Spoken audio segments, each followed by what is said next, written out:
Episode of the Knights of Teleria. Hope you all are having a wonderful weekend. And I want to take a second here and acknowledge my co-hosts for this show. We have to my right, Mr. JR Star 3. Jay, how are you doing today, sir? Doing pretty good, man. For once, I'm taking a break on the fragment summon. I don't have enough shards to go for the summon rush, and I don't feel like pulling anything, so I'm just taking a break for now. And I've just been working on different champions, like rebuilding Timid and Kaja and Wukong, and just loving pushing Live Arena. Nice. Right next to you, we have Gestal Gaming. Gestal, how are you doing, sir? Doing great, BLAZIN. How you doing, my friend? I'm doing awesome. Right above you, we have Mr. FinalKenpachi. Kenpachi, how are you doing?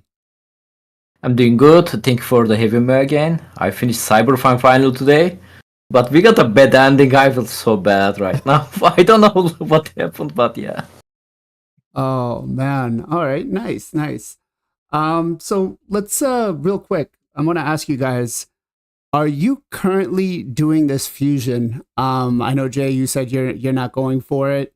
I'm currently not, but Gestal, are you going for the fusion? Yeah, I'm going for it on both accounts. Okay. Kenpachi, what about you? I was thinking about it. I actually like his skill. I want to use him on my Hydra, but then I look my team.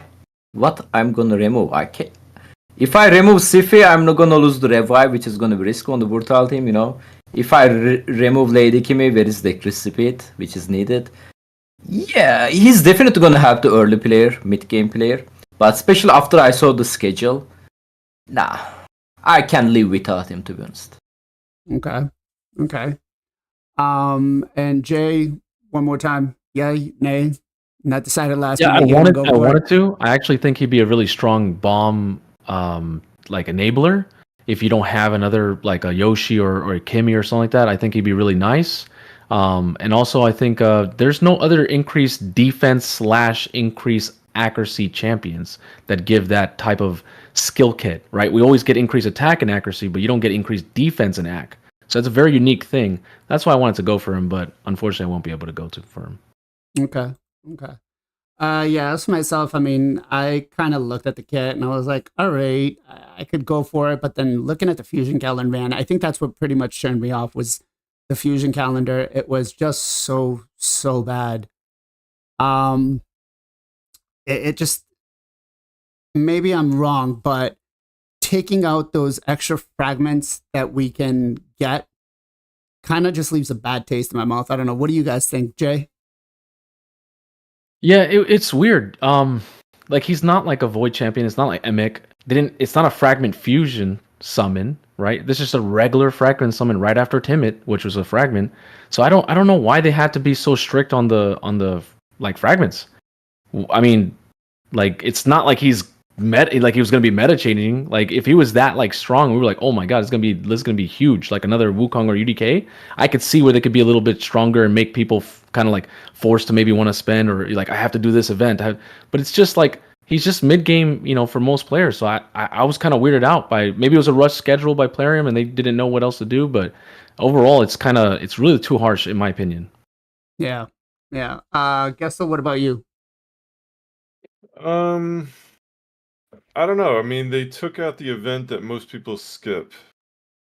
The 2X? I think that's usually the one that... No, they skip the champion chase. Like, you try to get all your points and not do the champion chase. So they basically just cut that out. I don't know. Yeah, I mean, it certainly makes you have to stay on top of it, which is the frustrating part for sure. But I also feel like they kind of made it. It seems to be easier. It seems like the numbers are a little bit lower. Like it was 3,700 for dungeon divers. That's not horrible. Sometimes it's 42. Normally it's 4,250, and then it can be as much as 4,600 if it's like a 4-day one. So it's I don't know. I like this is the one that the last 2 years has been an epic fusion, an epic Correct. fragment. So, is this supposed to kind of just be a little step up? Is it rushed? I don't know. I'm not mad at it. Like when I saw that they took that out, and I'm like, okay, I guess that kind of makes sense. Now you're obviously forced into doing everything else. But I think that most people, like my free to play account, always aims to not have to do that champ chase, to hang on to shards the best I can. So I don't know. Is this something I can be doing moving forward? It'd be interesting to see. The other thing it could be is they hate that people pull and hang on to fragment champs for champ chase. Maybe this is their way from preventing that now. I don't know. So just looking at it from both sides. Yeah, myself, I usually feel like the champ chase is one that I go for because I have enough Broadmoor fusions always, stockpiled. So that's usually one that I don't skip. Dungeon divers are the ones that I usually skip because trying to get those points, I feel bottleneck me so hard where it's like I got to start dipping into my gem stash and stuff. But Yeah. Ken, what about you? I mean, like, Jay mentioned something like why it is that hard, right? He doesn't worth it. My biggest concern is if this champion costs that much, what if they are gonna give us like good fusion? And I feel like they are also gonna be increased recruitment for the good fusion. That's what I'm thinking. Like, let's say GNAT, right? What amazing fusion, Phytion. Like next time we see that level fusion, I think it's gonna be way higher than that. So this is the bet. This is the new bet now, guys.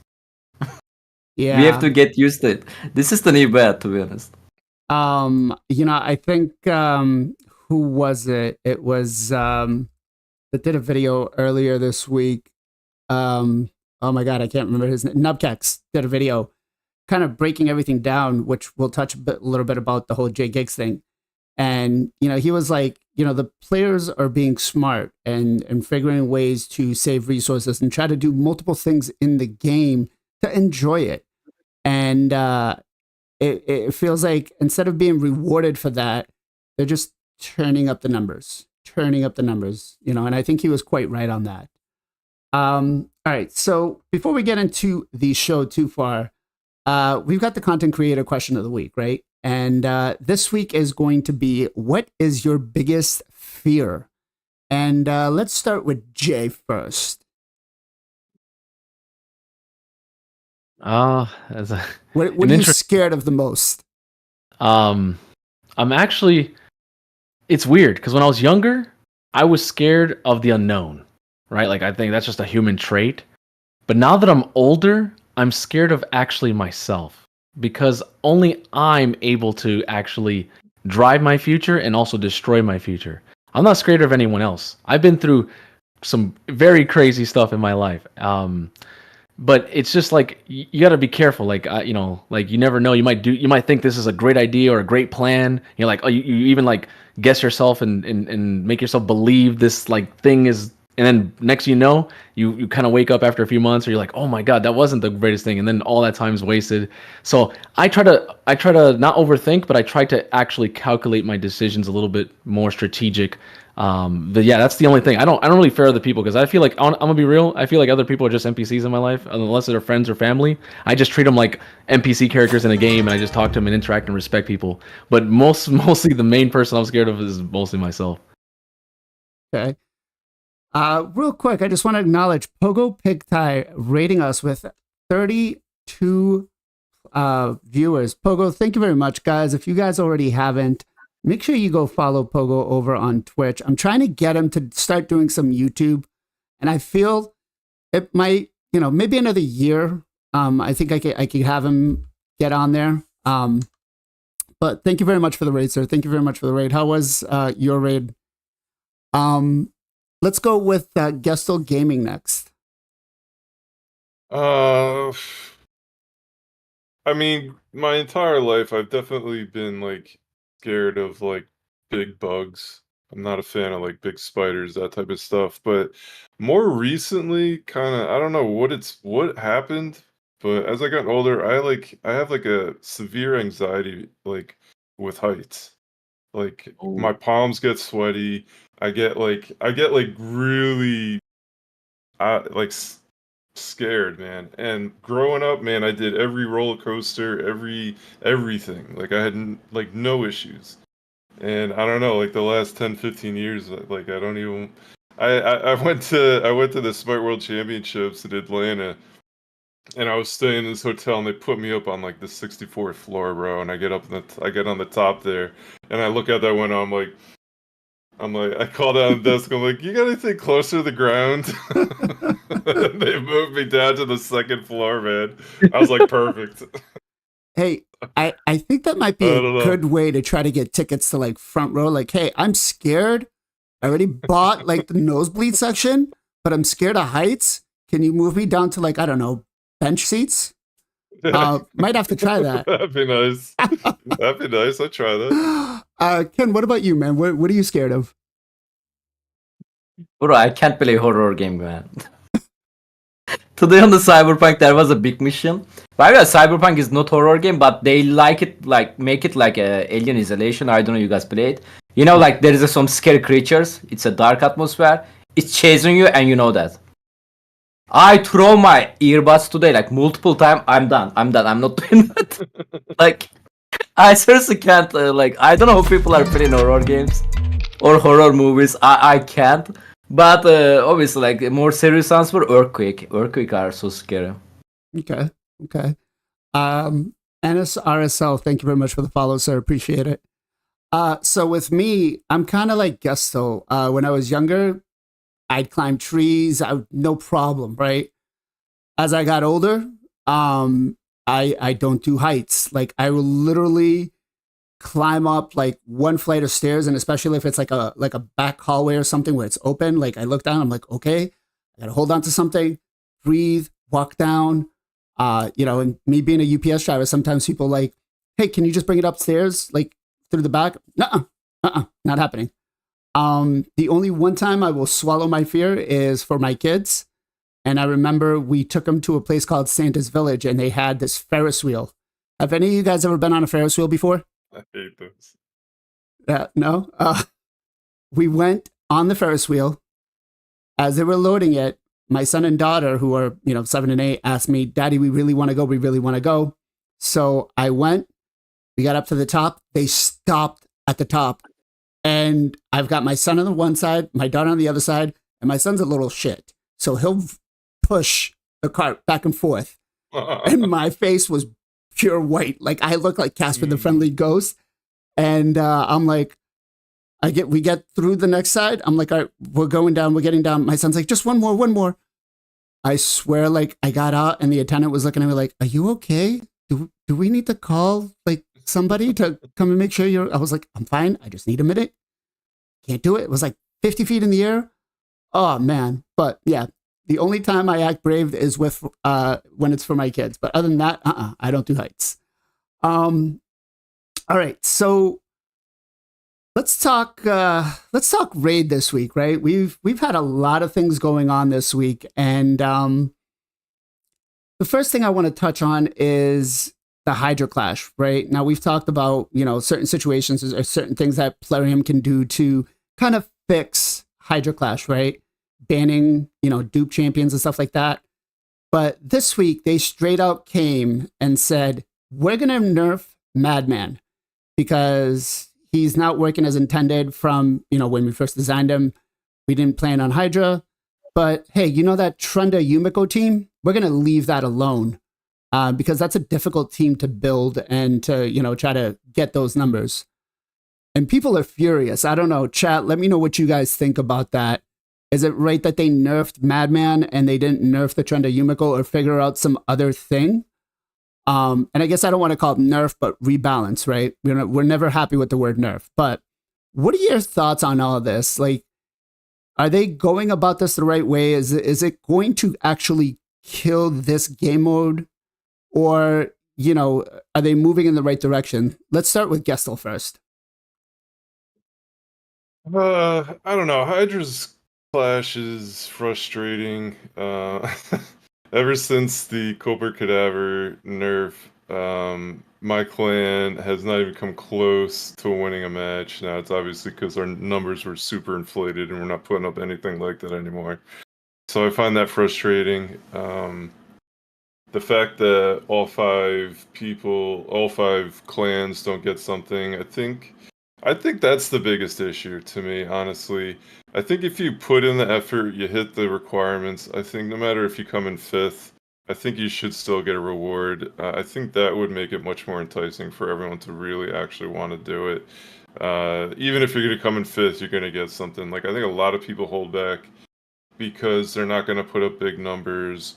And they just don't want to look bad or whatever it is. They don't want to put the time commitment in because it does take a fair amount of time to put up good numbers. I don't know. Nerfing these champs, Madman, the Madman thing was ridiculous. I mean, I think it was obvious it was coming. The fact that they said that they're still, holding off on Yumiko and Trunda, that comp. I think the Trunda A2 is like always knowingly been broken. I think that's like we've known this forever. They knew that like when Hydra first came out. I don't think it works as intended. So I think they have to fix that, right? Like if it's not working as intended, they should fix it. Now, if that's the way it's supposed to work, then you got to talk about rebalance because it is ridiculous. The thing on the Yumiko Kaimar, I don't understand the difference. I think it's all worded exactly the same, and it doesn't function the same. So I don't understand the difference. Is that a bug or is that the way it's supposed to be? I'd like that to at least be clarified. Whether they nerf it or not, like I don't care either way, to be perfectly honest. I'm not in a clan where we're putting up insane amount of numbers for a Hydra Clash, so if I'm not putting up these huge numbers from Trunda and a double Yumiko comp, it really doesn't make a difference to me. There seems to be a lot of other comps that are coming out now that are viable. I've seen a lot of stuff that's over 400, 500, 600 million. If you want to put the time in, I mean, Nacho's built so many freaking teams, it's ridiculous.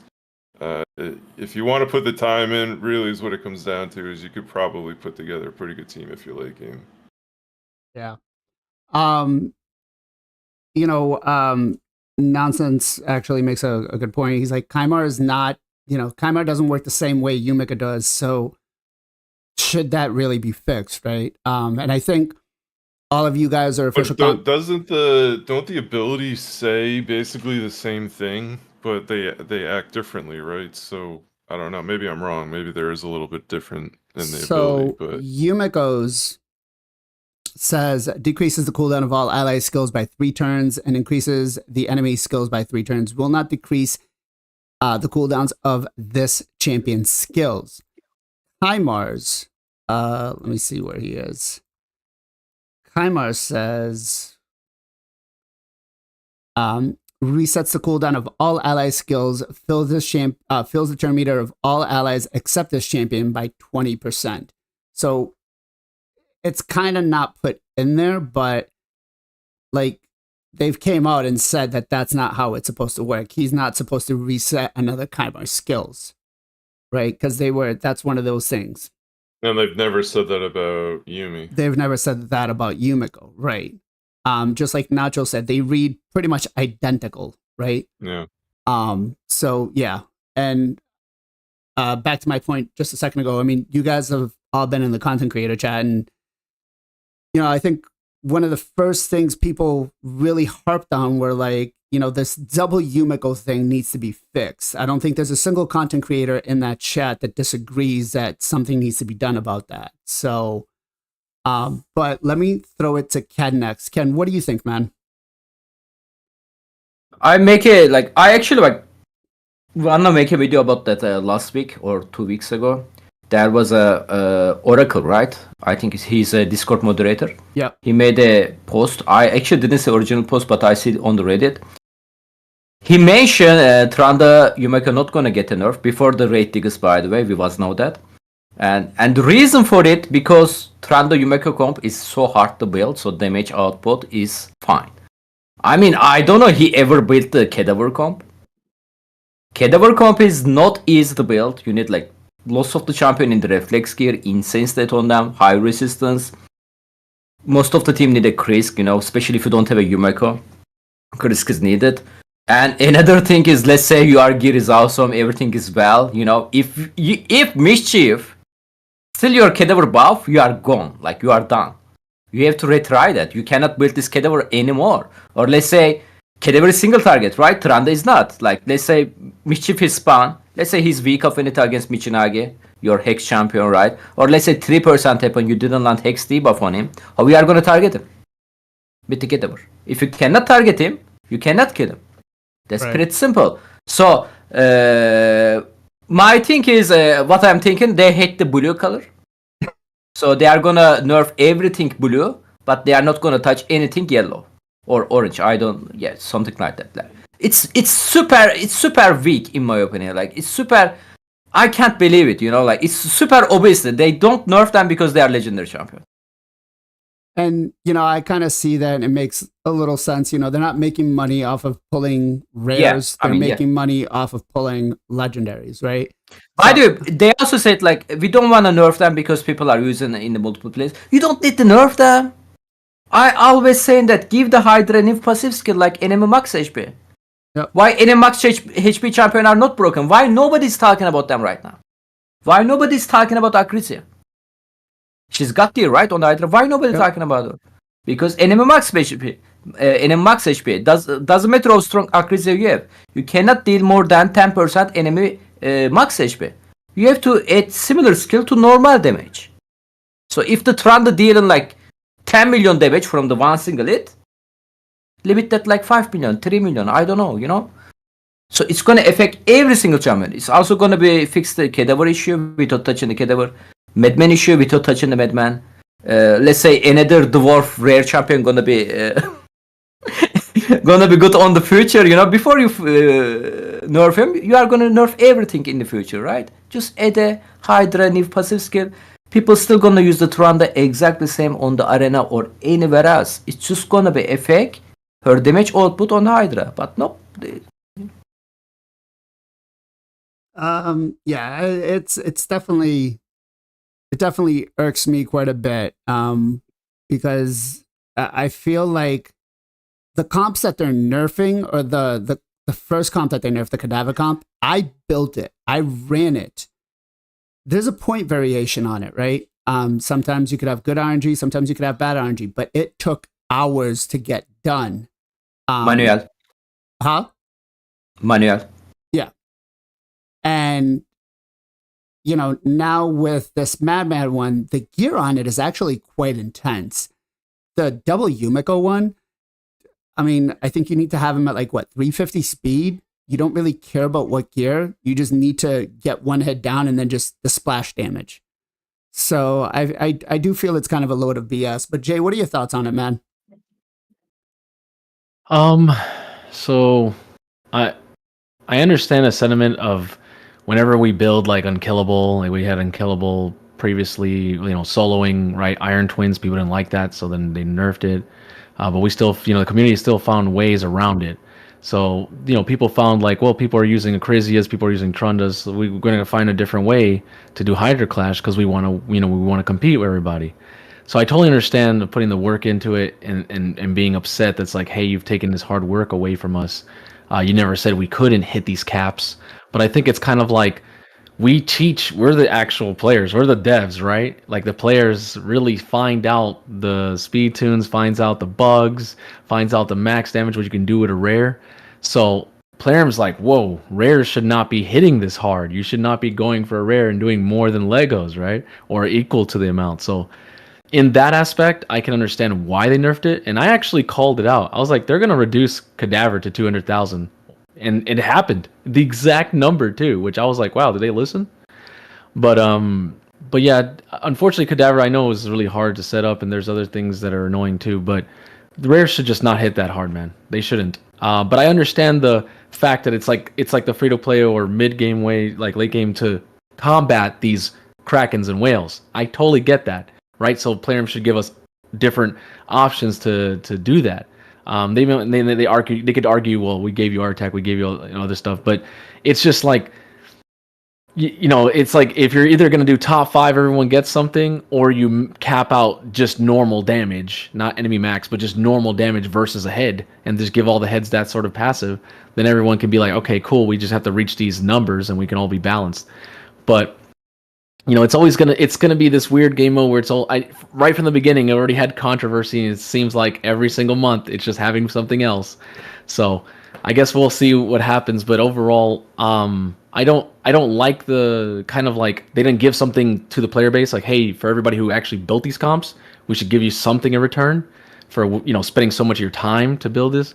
But that's the only thing that I can say against Plarium. But in terms of just nerfing the rares, yeah, I would have probably done both and nerfed both of them or adjusted them. In terms of the whole Yumeko situation, that should have been fixed a long time ago. Because you can double Yumeko anybody. It doesn't have to be just Trunda. She's just one of the best ones. But you can double Yumeko anything, right? Madman. You can literally put double Yumeko and Crazy. Like, you can just literally do anything, which is crazy. So that is probably the biggest issue. If Kymar can't reset, I don't think she should be able to. And just because she's a void, but they like to hold their voids, and like we talked about Taras last time, right? Like not changing certain stuff, but whatever. I mean, that's all we can wait and just see. Well, that's kind of one of the bigger things, right? It's there, and I disagree with you a little bit there, Jay. I don't think nerfing the rares was a good call because, again, it wasn't. The rare was only able or is only able to do because he's put in that specific comp. And he can do it, right? They've known about the Trunda issue since like the beginning of Hydra, right? No, before the Clash release, I think. Yeah. But it's kind of one of those things where it's like those ones take time. Those ones take time to build. And Joe said the same. Joe said, traditional teams take time too, and that is true. And I guess maybe the bigger thing that we got to talk about is maybe the whole Hydra clash needs to just be revisited and reworked, right? Go back, scrap it out, go back to the drawing table and kind of come up with a resolution that's going to make it participation wise as opposed to, who's going to do the most numbers. Yes, if you do better numbers, you should get a better reward. But I feel like something like that's got to happen, right? But the whole nerfing thing with Cadaver and Madman and not nerfing other teams that are, because again, once we take Trunda out of the mix and we put in an Acrisia or who knows, maybe they'll figure something out with another Cold Heart or something. What are you going to do? You're going to nerf Cold Heart, right? You're going to nerf a Cold Heart that does 10% enemy max HP because she can just hit one after another. If she just keeps getting reset, well, she's a rare champion. Well, yeah, I guess that's true. She is a rare champion, so they may just nerf her and say, you know what, we're not doing that anymore. But I feel like there's just a better way to go about it. So, we'll leave that as that. But I think the sentiment for the community and everybody is really not happy with this. I mean, I know Ash put out a video saying, like, if at least they had said, we're going to nerf this guy, Madman, but hey, while we're at it, we're going to rebalance these champions right now. And here you go. These are the rebalances. I think that probably would have been a little bit better. I think he was right, but it's just kind of a lot of BS, at least for me. Let's talk about the real hot topic this week, right? We've got this progressive chance, quote unquote, 25x. Oh man, I have seen people going for it. There's Cold Brew pulled like 15 or 16 epics looking for a Stagnite, didn't get a single one after 16 epics. I can attest to myself. I had to pull some on a viewer's account because I was doing some work and we needed some food. And we pulled, I think it was like 14 or 15 epics. And we were looking for like a Lady Annabelle and got nothing, right? And what are your thoughts on all of this, guys? Because, some people are for it, some people are against it. I want to hear your opinion. Jay, what are your thoughts on it? I actually like it, man. I think it's nice. It's not what we were, looking for. They never give us what we want. But it's something to lead towards in the future. It kind of makes us have to play a little more of the waiting game and saving, right? Wait Shadow Legends, but you should be always doing that anyways, because by saving makes them actually change things up, makes them put different things in the game. When we don't spend or when we mention or verbally, they hear, right? Look at the promo code. Like people say that they don't care, they're not watching. They're always listening and watching, I swear, to a degree. But this is just something extra, right? Like I can't wait till there's a progressive chance for Newt. I can't wait there's a progressive chance for Siffy. I might actually be able to finally get the champion. I've been waiting. I've always done 10x's for Siffy, and like 3 of them, and I get Carl, a Dupia Carl, Dupe Arbiter, and it's like, man, I just want to get it. Can I just get a Siffy? Like 1, please. So this just helps push that. Like it's not exactly what we want, right? We'd rather want specific banners like other gachas. But if this is the best they're gonna give us, I guess we gotta take what we take. We don't have to spend for this in a sense, right? Unless you're buying shards, but you probably shouldn't be doing that. It's just added, just there. It's just there now. So hopefully they keep this coming to a degree. It's not like rare, like once every 4 months. Maybe it's a little bit more like once a month or something. We don't know what they're gonna do with it, but overall, I think it's an interesting addition. Can't wait to see if we can double this. Can we double this with BOGOs? 2x, or how are they gonna do this with the future in terms of monetization? I think that's the most interesting part. Okay. Gestal, what about you? Yeah, I think it's a step. It's definitely a step kind of in the right direction. Obviously, 10x is better than 15, or 15x is better than 10x. And then if you don't hit, you can get up to a 25x. I've always said 50. That's obviously not where they were going to go with it, but I think 25, if that were the number and then maybe it's scaled up to like 30 or 35, I think people might be a little more excited about it. But I think they're going to be very slow to even, I think it's going to be another couple years before they even move this one up, unfortunately. But it's better than what we had. It's not, I don't think it's, as Jay said, I don't think it's at all what people were really wanting for, but it is definitely better. I think in terms of the epics, it's unfortunate Cold Brew couldn't hit, but the limited shards I pulled on Friday, I think I pulled for 1 account, and then I pulled on my main free to play, and I hit an epic on all of them. So I think it's good for epics. Like if you're hunting epics, I think it's really good for that. I don't know. I mean it's I was gonna say that, but obviously it didn't work out for everyone. But so whatever. I think that, but I do think that it is better for that because you're gonna pull a lot of epics when you're pulling, so it's gonna be 25 like right away, especially if you're pulling sacreds. So. I don't know. We'll see how it moves forward. Obviously, once they were good champs here. I think I tried for Staltus. I'd love to have gotten them. I didn't hit a Lego, so didn't get to kind of see it in action. But and they did it during a fusion. So if you were pulling, you kind of got to test it out and see how it went. So I don't know. I'm okay with it. And you kind of get to pick from a pool now, whereas before they just told you who it was. So I would say it's definitely I would say it's a step up. It's definitely a step up. Okay. Ken, what about you, man? What are your thoughts on this? I mean, it's a RNG. Like it doesn't matter what X, it doesn't guarantee you are gonna get this champion. Obviously, if we look to the numbers, 15 is better than 10, so it's a good thing. The one thing is, I hope this is going to be stay like that, especially on the Void. There is only 1 space for the Legendary, which is good. I was waiting there is going to be 2 space because there is a 2 Void Legendary champion, right? TMS and Ursuga right now. I asked, the one thing is bother me, I asked them on the CC chat. I think Banana is replying me. This number can be changed, she said. So... I don't know, whenever they do Taras there, Taras 15x, I don't know he's gonna be alone there. I don't know they are gonna force us place at least 2 legendary champion there, If so, what is gonna be, like Taras Maricha or Taras Jingwon, like I don't wanna put Taras Jingwon there. Or the Taras Angar, that's a little bit scare me. I actually cannot decide I should wait on the 10x on the terrace or the 15x. I hope this is gonna be stay like that. I really want like one single Void Legendary Champion. Normal Affinity Champion 3 is fine to be honest. Like otherwise it can be like a little bit too easy. I would like to say. Yeah, current system is so definitely better than 10x.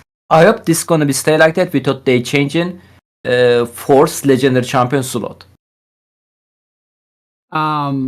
So I mean, for myself, I was kind of looking at it. I was like, all right, it's not a 25x that we're looking at, right? We really the 10x chances, especially for non-legendaries, is kind of shit at 10%, right? Basically adding 10 more copies on top of like 200 other ones that you're already getting there. So the chances of you getting what you really want are minuscule. So I was like, all right, they'll add 5 more. So, you know, it's a slight better, not what we want. But what really bugs me is they're promoting this as a 25x, but it's initially a 25x if you pull 3 legendaries or if you pull 2 epics. If you are whale. Yeah, exactly. If you're a whale. And I could tell you that most of, you know, I'm in a top clan. We have players that whale out. They're not a fan of this just because that's what it's encouraging. Like, wait, you mean to tell me I'm going to have to pull 2 other shit champions that I don't want or already have multiple copies of to get that one particular that I want, and then I don't even have that chance? I still have a 33.3% chance of pulling one of the other 3 on my, you know, wish list, which is kind of crap, right?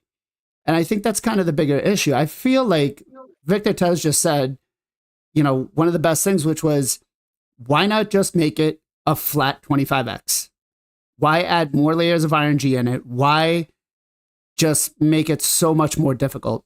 I just want to make sure both everybody on YouTube and Twitch knows I'm using Restream, so I'm trying to pay attention to both chats. So if I'm not answering one chat, it's the other one.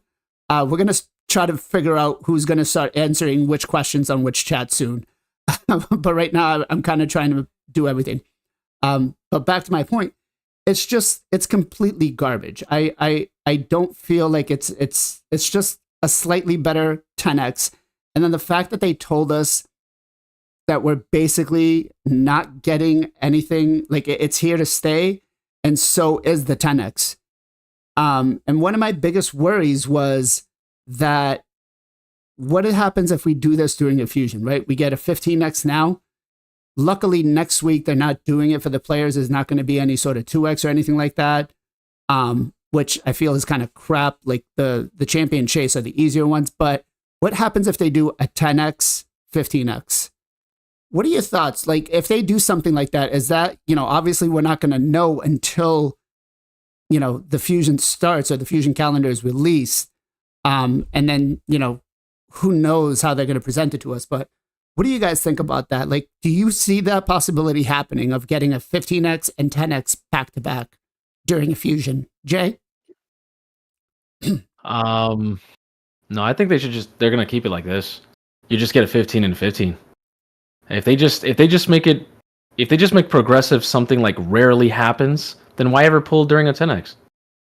Like I mean I still do it just for lulz, right? But I've already done it way too many times. I did it for Newt, got lucky. I did it for Harima, got lucky. Like super small shards, like 1 shard, 2 shard, super lucky, right? But you can't keep getting lucky. I've noticed whenever I pull, I get super long stretches of no luck or just random champs that I don't want, and then you just get like 2 or 3 weeks of just everything you want. I don't know if that's something encoded in the game purposely, but I've noticed that's a common trend, right? I wanted Frost, pull 10 random voids, got it. I was like, what? It's just crazy. It's like the game's something within it, but I don't. If they just do a 10x and then progressive, and then 1 random 10x and then progressive, people should never just pull during 10x's. Just pull during progressive, and then player's going to realize, oh wow, people are actually doing this and not the 10x. So they're going to make then progressive will become more of a common thing all the time, replace the 10x, and it's always just going to be a 15x. And which, you know, of course, whales will complain about that, but you don't have to pull shards. The game doesn't force you to do anything, right? So you can just choose when you want to. Oh, don't start with me, Jay. Don't start with me, Jay. The game doesn't force you. you're starting to sound like Nacho, and I don't like being double teamed against. I might have to, I might have to start picking another partner to bring in here. Ken, what about you, man? I mean, to be honest, like for me, it's really interesting. They put 15x on the weekend, right? Like normally on the weekend we are getting 2x and 10x, 2x, 10x. What's gonna be happen now? Like when there is gonna be 10x, when there is gonna be 2x. I think this week we're supposed to be getting 2x void chart, right? What happened to that? Yeah, I mean, are they gonna be moved to the during the week, which is there is no summer rush or the champion chase? I mean, it will be smart, if they are forced you to open your chart during the week 2x. I'm talking about 2x. There is literally nothing, just 2x, more chance of to get Lego, but there is no extra event. That will be smart for them, but it's gonna ideas, Ken. It's gonna make a new drama video, so we are gonna react probably. But yeah.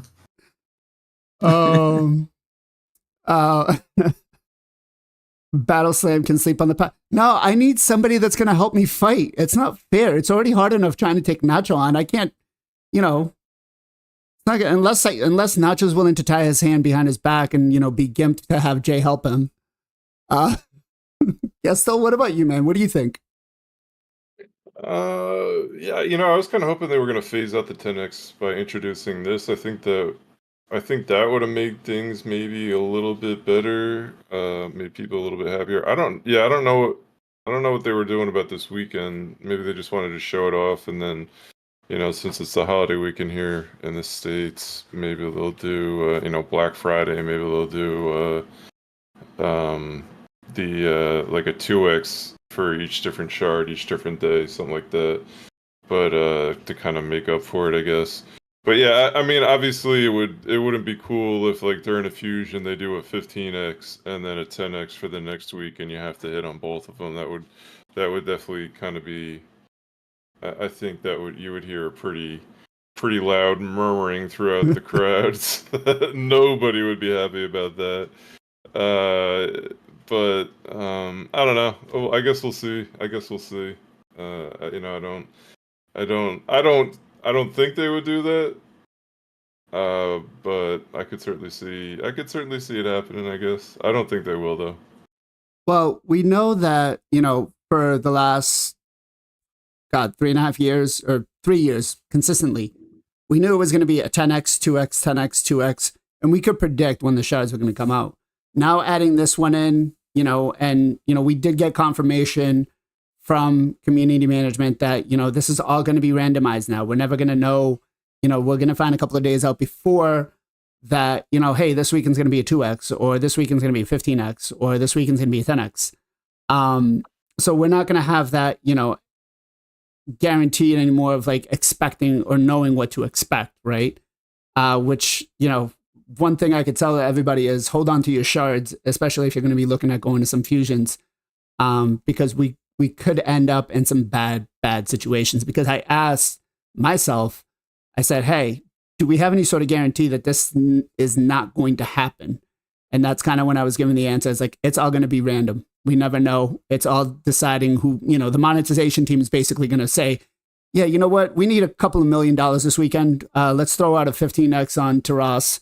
Yeah, we know it's a fusion, but let's just do that, right? But yeah, it's just, I think for myself, like they really could have just gone in with the whole 25x. And if they wanted to implement this system, I think it should have just been higher, right? Or at least after you pulled your first legendary, I feel like if it would have been a great improvement if you just pulled your first legendary, after that it jumped to a 25x, not having to pull 3 or 2 other ones, right? And then your third one has a chance to get to the 25x. Like if you just pulled one and didn't get it, cool. You're automatically 25 more, to get it. What would have made this system a little bit better? If they had just said, hey, content creators, give us some suggestions of what we need to do to improve this, to make this a little bit better. What do you guys think? What one thing would you want to add to this to make it better? Let's go with Ken first. Higher chance. Like not increase, just higher chance. Like either either just double the number, right? 20x. Very simple. To be honest, I want 50x. Like, the game has a 10x since the exist, I think, maybe a little bit later. But the amount of the legendary champion the game has 4 years ago and today, we probably get like more than 100 maybe legendary. I think we got it right. We probably did in 4 years. So this number also need to be increased by every time they release a legendary. I mean, not every time, but like maybe every year. So 20x minimum, to be honest. 20x minimum. Okay. Jay, what about you? I think an interesting thing that would have been pretty cool, maybe even for the lore, since the token trader hasn't been updated yet, and they said that we're gonna have different champions there. They're still not there after how long it's been out, right? I'd be okay with, let's say I pulled the champion during the 15x, but it wasn't the champion that's part of the progressive chance. What about another tab that's on the right hand side that I can take that progressive champion or Lego that I just pulled, and then use it in a sense of a sacrifice to then get the champion I'm looking for. So let's say I have let's say I have a dupe Pixneal. Don't care about my dupe Pixneal, and I pulled. Huh? No one does. No one cares about the dupe Pixneal. No one cares about the first Pixneal. Exactly.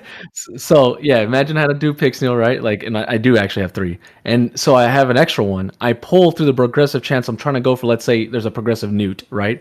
I try to go for Newt, don't get him. Get like a totally different champion, like let's say it's Cupidus. I can then take that progressive champion and then the dupe of champion that I don't really need, sack those 2 and guarantee the champion that I want. So that could be something cool, like that they could add to the game, where it's like you're not using the token trader, and now you can actually, if you go for these progressive chances and you're actually investing in these summons, you can then give up a sacrifice of another champion in your faction guardians or whatever to then guarantee the champion you want. So you have to think as a player like, man, I'm going to lose stats here, but I'm actually going to get what I'm looking for specifically as well. So it's a balance, right? It adds another flavor to the game. But we'll see if they even think about something like that. Okay. Gestal, what about you? Yeah, well, like I said, what they need to do, as Kenpachi kind of said, to get things in line with where like a 10x was at the beginning, I feel like would need to be like a 40x or a 50x, like to make it really feel like you actually have a shot at pulling them. There are so many legendaries, especially non-void. So yeah, to me, the first thing that obviously that came to my mind is like higher chance for sure. I like Jay's thought as well. That certainly would be cool. Like, yeah, I don't know if there really be many other things you could really do. I guess you could start getting crazy with it, but I think if you're gonna up the chance, they should have just gotten rid of 10x and at least made it 25. The whole progressive thing, it just it's and like the flag, telling you like, oh, now you're at 25, now you're at 20, you're at like that stuff I don't like at all, obviously. But yeah, it should have just been straight 25. Okay. That would have been way better. So Joe over on the YouTube side actually brings up a good question, right? So I said what I said, this is what I feel we need to have. But he brings up a great point. He says, if they did that, you would probably ask for more. Do you guys feel as a player base, whatever Plarium does with any one of these events, that we will never, ever be happy and we will always want more? Or do you think there's going to be some point where they're going to release something and we're going to be happy and we're going to take it and be like, let's go, this is great? What do you think, Ken? I mean, I just read message from the Jarec on the Twitch chat. He said like, I want legendary, but I don't want to do anything in the game. Just give me that. We talked a lot, especially with the current drama and the Xena drama. They give us lots of free legendary champion. Literally, you just need to enter the game and log in the game. That's all you need to do. Open the game and close. That's all. And after 7 days, you are gonna get like what? Ultimate Death Knight, Artak, Ronda, We got a Ninja back in the day, right? Wukong, obviously, which is a super strong champion. I actually start testing DPS Wukong this week, and man, like sometimes your entire team is dead. He just revive on the last second. Boom. There is a chance you can nuke the entire team on the enemy. That's so funny and so strong, to be honest, especially compared to the Xena. Player, man, like I made a couple of video. Why you guys so upset? Why, like what's going on? What you want, you know? They give us free legendary, amazing. Everybody forget this, right? Oh, it's all right. Then they are doing like this event, like for example, fragment event, little bit higher, right? Fusion, like we mentioned earlier. Oh, I'm not spending anymore. Woo, Riot, you know.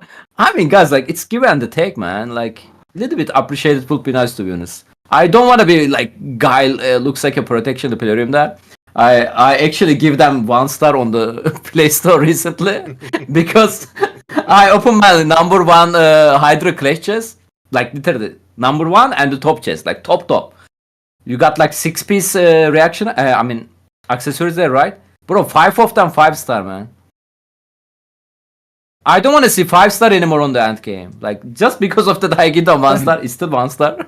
when they are gonna give us 6-star, I'm gonna change it. Yeah, like it's really hard to make everybody happy. To be honest, everybody happy, and some people are getting really easy to fire up by the video they saw. Like they are not even like thinking about it, you know. Like they are not self disgusting, you know. Like so, yeah, man. Like it's hard, man. I feel bad sometimes for the Plarium. Not gonna lie. Okay, so you agree with Joe that the player base would never be happy with whatever Plarium puts out there? No, man. Like some people are doing that for troll, obviously. You know, like even they put like lots of great champion, they are gonna say whatever they say. But yeah, I feel like it's so hard, man. Like to be honest, like I really don't care somebody X opinion. I'm playing the game. I'm enjoying the game on my way. And yes, Xena is paywall. I'm not gonna buy her. It doesn't bother me because she's not broken. And it's better for me. You know, I don't want people who spend the money get a Taras Maricha counter, right? That's the one comment I see it like, oh, she cannot kill Taras Maricha. That's good! What do you want? Taras Maricha is the broken thing in the game. And I don't want this is getting rid by $40. I mean, it's maybe good for more player base, but I cannot buy. Low spender can't buy, or the third player can't buy. So for them, Taras Maricha is still going to be issue, right? So it's a good for us, to be honest. Like I don't want them give us a broken champion by money, like a player and play champion, right? Sierra, man, who care about her, right? Nobody talking that. Like imagine there is a Wukong here, right? Imagine you can get a Wukong from the player and play, and they give you Sierra as a daily login champion. That will be bad. We should be grateful. It is opposite. Sierra on the paywall and the Wukong is free to play. Xena on the paywall and the Wukong is free to play. This is much more important, to be honest. Just want to clarify something.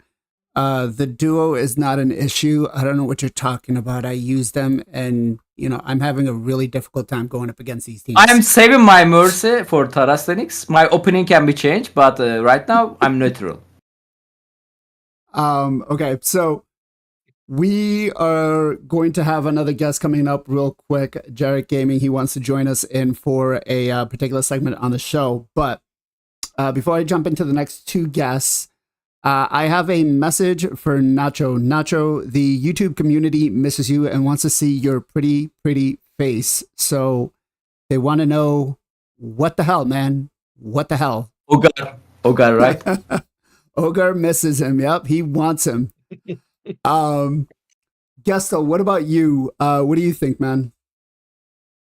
Will the player base never be happy with what you give them? Correct. I don't know. Like, somewhat to me, it's a collector game, right? Like, part of it is working towards getting that champ, building that champ, you know, using that champ where you're looking forward to being able to use it. It's that's part of the experience, right? So they just gave you all the champs. How fun! Like I don't know. I feel like it would lose some of the appeal in the game. So you know, you really do have to you have to make them hard to get. And you know, as I don't necessarily, I don't like the whole cash option at all. I really wish it was like old school MMOs. You put the time, you put the grind in, and build your team up, you know, through whatever resources you farm or whatever the heck it would be. I would love that way more than just being able to throw a couple bucks at it. But man, that ain't the world we live in anymore. This is the game, like, and these games this is what they're known for. So you just gotta play it the way you want to play it, man. Enjoy the game the way you want to play it. Look at Kenpachi, man. He's a beast in this game. And he's, you know, spent $15. It 14. can be done. It 14, can be done. 14. My free to play 14. account, man. If 14. you took a look at my free to play account, you would see $14. My bad. My free to play account, man, I have 2 Titours on my free to play account. It's 17 months old. Like you can do well in this game if you. Here's my thing. Honestly, they make too much complexity out of easy things. Like I'm just sitting here staring at this progressive thing, still like on my computer here. They're just like everything is too complex. Like I feel like people get into this game and they leave quickly because they realize like, oh my god, you got to do this with gear and like that is just like the tip of the iceberg, you know. So like the complexities, the added currencies, all this stuff, I think all of that is unnecessary. And I think it's unfortunate they are making it complex because I feel like it could potentially be driving people away from playing the game, or even if they come back to the game. Like I had someone hanging out in the stream the other day. He'd come back after not playing for like 3 years or something, and he's like, what the heck happened to this game? What is Hydra? What is this? What is this? What is this? Like he was just an overload. I'm curious to see if he's even gonna play it. You know, keep playing it. Jay, what about you, man? What are your thoughts on it? So a lot of people have a very skewed perception of the game, especially a lot of people who are coming in the past maybe a year or two. They didn't start off in the beginning where there wasn't fragment summons, where there wasn't free daily logins. We didn't even have Syl. It was just like epics, right? And then we got Syl, and people were like, "What? I get a free legendary?" So, people just don't understand like how hard raid was, right? How pay to win, how heavily monetized it was in the beginning. Yeah, there's a lot of monetization now, but you don't have to do it. Back then, it actually felt that way because you were having to build uncommons, rares. You were lucky if you had epics or legendaries. People even used like Sister Militant to farm like freaking brutal, right? If you didn't have AoE nukers, you had to use commons. But nowadays, we have too much in the game. People think like, yeah, it's very complex. I will say that. It has definitely changed, right, over the years. It has just got deeper and deeper. And that's why this game is so nice. Because if the game was simple, man, I would just go play another game. I'm going to be 100% honest. I would have quit Raid a long time ago. But they always find ways to, at the same time, help the company in terms of making money, but at the same time, making the game better, right?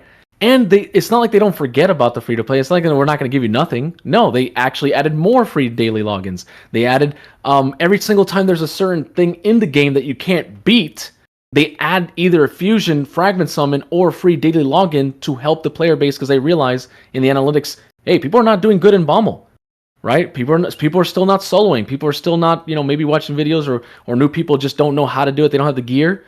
Maybe we should release some bomb champions, right? Then Nishak came out. And then the Firecracker Girl for the Epic came out. So they realize certain things they're watching. And people just have to use those opportunities in the game to go do what you want. Now, all the super endgame stuff is really hard, right? Like Hydra Clash, and maybe like Iron Twins or whatever, Shogun. It's supposed to be hard. It's the endgame stuff. They're not going to hand you, here you go, one thing, you win the game. What would be the point of that? Most people who win the game, they just go, I'm bored, I'm farming everything, I'm masturbating everything. It's not fun. I'm going to go play something where I actually have to go play. They miss out the whole grind experience, the memory of reaching that point. That's why people go back and play a free-to-play to go, wow, it's challenging. I like this challenge. And then they move up and they're like, wow, I finally got back to late game. I'm finally end game again on this free-to-play. it's that journey of why raid is good. So a lot of people are the player base going to be happy? No, because you'll never can satisfy what they want. If you give them a little, they always want more. And if you don't give them nothing, they complain that you're not giving them anything. So at the end of the day, you just have to use your head and be like, I need to strategize. I need to be disciplined, not pull every single time, and actually on your account, each person's account needs something different, right? Either progression or whatever you're focusing on, and you need to maximize that, just like in real life. You know, focus on what's important in your real life. If raid is not that, then maybe you should do something else. But I don't think they're ever going to be happy. But you need to be happy with what you have and be blessed that you're still alive. So, can I say quickly something to the one thing Jay mentioned? Like he mentioned the hard dungeons. You know, they're supposed to be hard. Guys, we farm like dungeon stage 20 over 2 years because there is nothing beside that. Like back in the day. We saw these days, you know, like farming, you know, hard stage 10 not gonna make you anything better. Trust me. You can still successful gear you are getting from the dungeon stage 20 because there is a chance you can get a 6-star Lego from dungeon 20.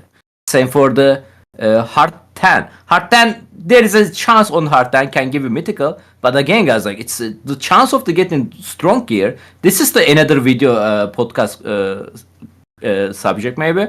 But it's super low, you know, like it's not like, oh, you get a mythical, it's amazing. No, it has to be good stat, good sub stat, good main stat, then you need to roll, it has to be rolled good, then you need to ascend it. You know, this is the end game stuff. It's not, I don't know, like, don't rush. Enjoy the game whenever you farm, and yeah, you can still be strong wherever you farm at the moment.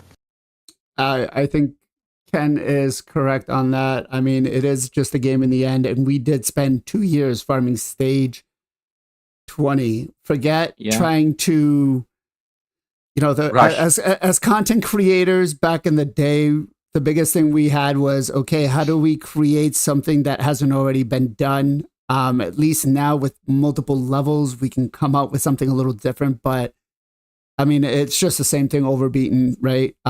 So, you know, does everybody need to farm hard mode? No. Does everybody want to farm hard mode? Yes. But ideally, in the end, I think Nacho's said it time and time again on the show. It's just a fucking game, guys. Enjoy it. That's it. Right?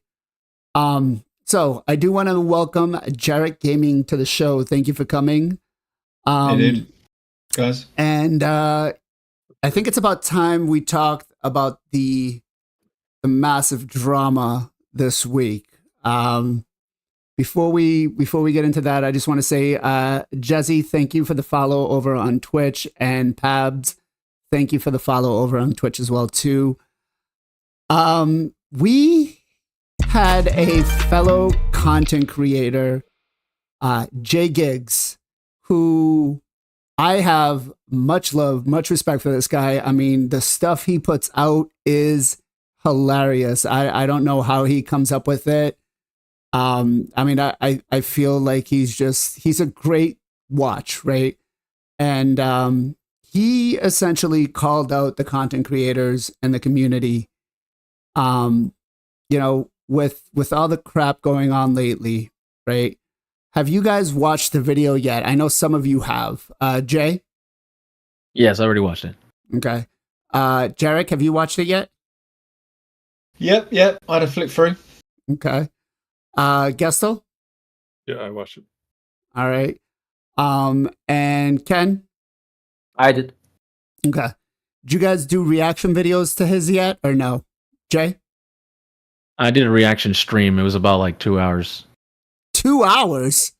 Yep. It was very heated debate between me and my chat. It was like 50-50. I had people attacking me and everything. Wow. I really wish we had Nacho on for this because I watched his reaction and oh man, he just like he went off. But Gestal, did you make a reaction video to that yet? I talked about it in stream as well. I'm not gonna make a video about it. 2 hours? Was it 2 hours? We talked about. I mean, we talked about it throughout the stream, and I streamed for 5 hours. So As people come in, they ask, and you kind of re-debate it. But yeah, we talked about it a lot. Okay, Ken, what about you? I did reaction video. I also watched the Nacho video during the gear cleanse. It makes my gear cleanse time is very short. Thank you, Nacho. All right. So he he said a lot of things out there. And I think he highlighted a lot of the frustrations that a lot of people have, right? Where the game, I will give them this. It definitely has gotten better over time from when we first started playing Raid to now, right? A lot more things to do, keeps us interactive, but it doesn't feel exciting enough for me, right? There's some days where I'm just like, do I really need to log in? Crap, I need to do my clan boss. I need to do this. I need to do that. And I think he's kind of on that path where he feels, and again, a lot of the community, because I went through a lot of the comments, not just on my video, but I went through a lot of the comments on, Ash's. I went through Ken's. Every content creator that did a reaction video, I read all the comments, even Ash's that had like 1.2K comments on it. God damn. But, I feel like he was on par with some things, and some of the other things, like, I could give or take. But in general, do you guys feel like the community is with him? Are they, like, I don't want to say either with him or against him, but do you think that they feel the same way? Most of your community, most of the viewers that you interact with. Let's start with Jay first. Yeah, a lot of people feel that same way, that they don't feel loved by Plarium. They feel used, like a toxic relationship, like they can't leave, but they, at the same time, they want to. And it's like, it's not that hard, it's not like family, like leaving them, it's different. It's a game. There's hundreds of games. This year alone in 2023, the game of the year is going to be super tough. So many crazy good games actually came out this year. That's not a gacha or mobile game. So it's, like consoles or PC. So there's other things out there, but yeah, that's how pretty much I've seen the community was, I had a lot of people telling me like I'm a shill because I make a lot of money from Raid, that Plarium's paying me, that I'm a sponsoring. I'm like, no, man, I barely even make like $100. Like, what are you talking about? I spend more in this game than I actually make from this game. It's because I care about the game. And, and then people don't even understand like why I've done a lot of free stuff, right? Why did I spend almost 3 years doing free stuff? Because I care about people who play this game. I don't want them to get trapped. I don't want to spend money, so I want to help them for free, right? That's just my service that I do back to the community. So it's just weird how people are attacking me because it sounded like I was on their side. I was just saying that JGigs had some good points that we do want to change. We do want them to hear us, and I feel like they do, right? Because then a promo came out said I love Raid, like. Why would we need to put that all of a sudden, right? When has ever that been a promo code? Probably once before, but let's be honest, right? They're hearing the outcry. But I think what people get shrouded is they get this whole like sheep negativity, and they forget about the good things that actually, they've actually put into the game for us that we've been asking for. It's just sometimes implementation. I know I always say this key word. They have a problem with implementation. We've seen this over and over again, but at least they try. That's the point. They go out of their way. They don't have to. They could just make this an insane game that's all about money, like literally just cash cow. Like screw you, it's a casino. But that's my sentiment. Is that that's how I think most people 80% believe go with JGigs. It's just sometimes they go a little too crazy with the negativity. By the way, before we get too far off the subject, we do have a new promo code in Raid. It's I love Raid. If you haven't already, you get yourself a 3-star chicken, some brews, some XP, and you get some silver. Jarec, what about you? What are your thoughts, man?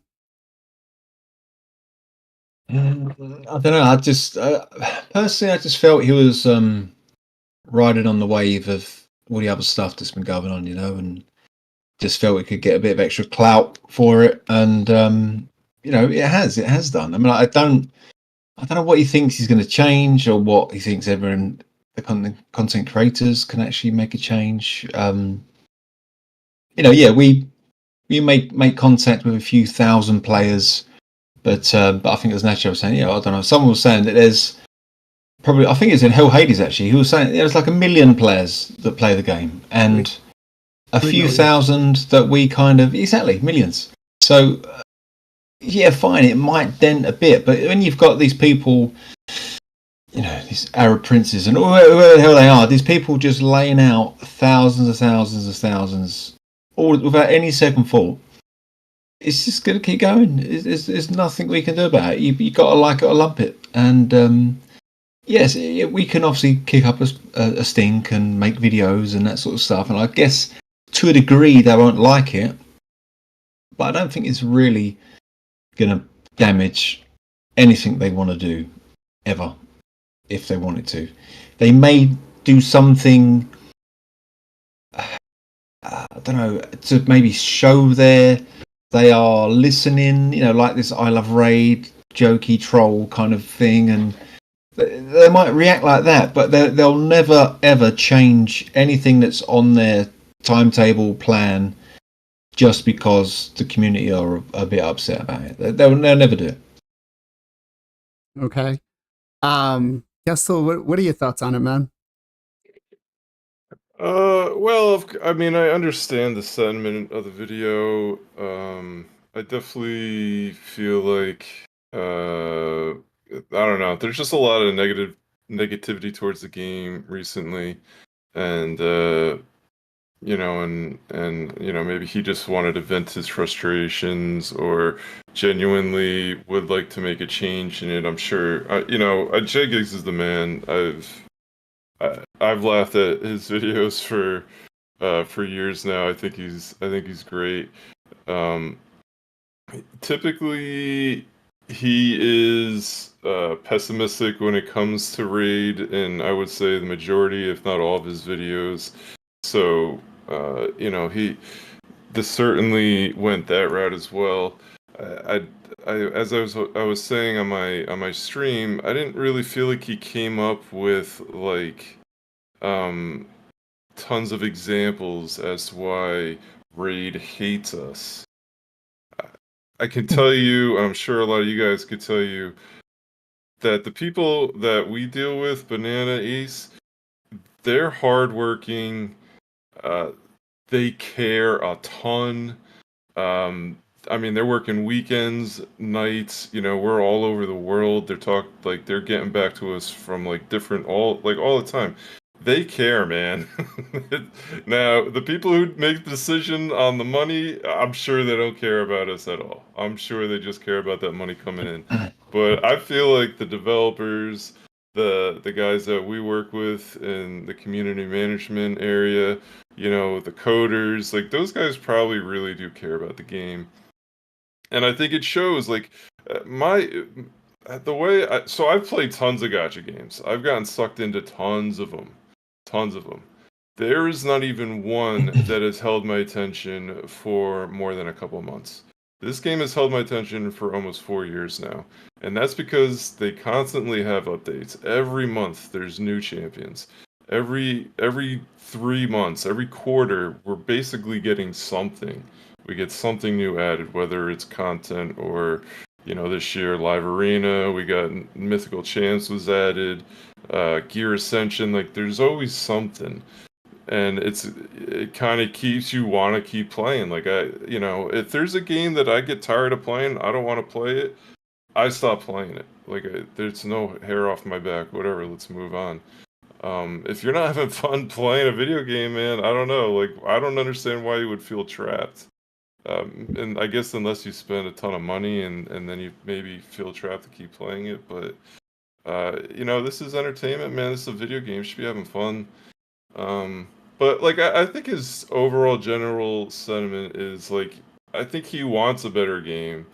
I think that was his push. I just think if he had better supporting arguments towards it, really why some of this stuff, and I think he was probably being a bit hyperbolic. But But I don't know. I'm happy with the game, frankly. I love Live Arena. I'm looking forward to new content coming out. I think it's fun, that they got these mythical champs out there now, even though I don't have one yet. But like, I'm excited to get one. And I don't know, man. Like, I'm looking forward to the stuff in the game. Like, I look forward to playing it every day. I have fun streaming it. Maybe I'm crazy. Okay. Ken, what about you, man? What do you think? I agree a couple of the things he mentioned, especially like we got an anniversary event, right? On the tournament and the event, they just put a cake on the background, like they just place a 3 there or the number 4, but it's basically the same, like nothing special. I totally agree that kind of stuff, but to be honest, like I agree with the Gestal. He mentioned like we have a loss of the content like 2 years ago. Again, guys, like I feel like I'm boomer now, like 2-3 years ago. Listen, don't start spilling any beans that we don't need to know. Okay.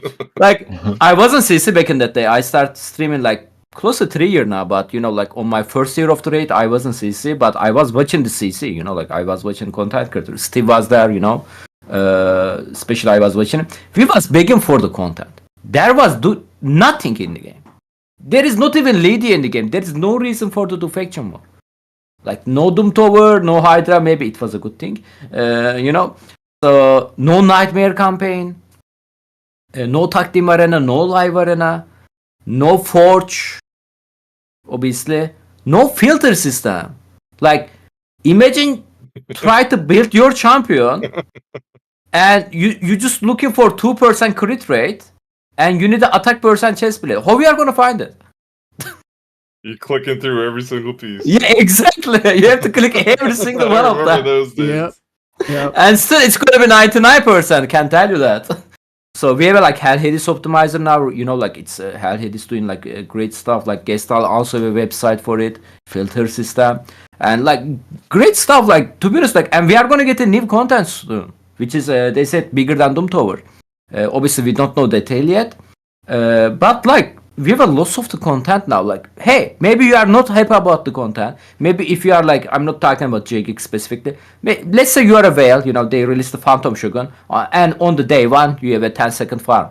I mean, because you have in the day one 10-second farm, not everybody gonna be achieve that soon, man. Give the rest of the community some time, and before you, oh man, finished that, I need a new content now, like, like not everybody like you, like another thing is I keep saying that I don't know actually JGeek is a whale or not.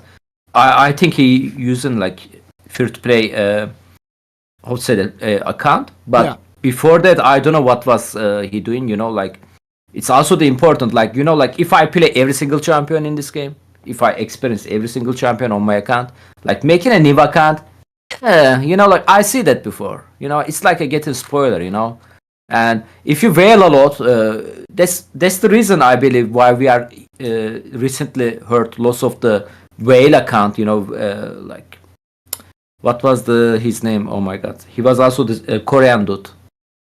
Korean, like he was number 1 on the live arena. Yeah.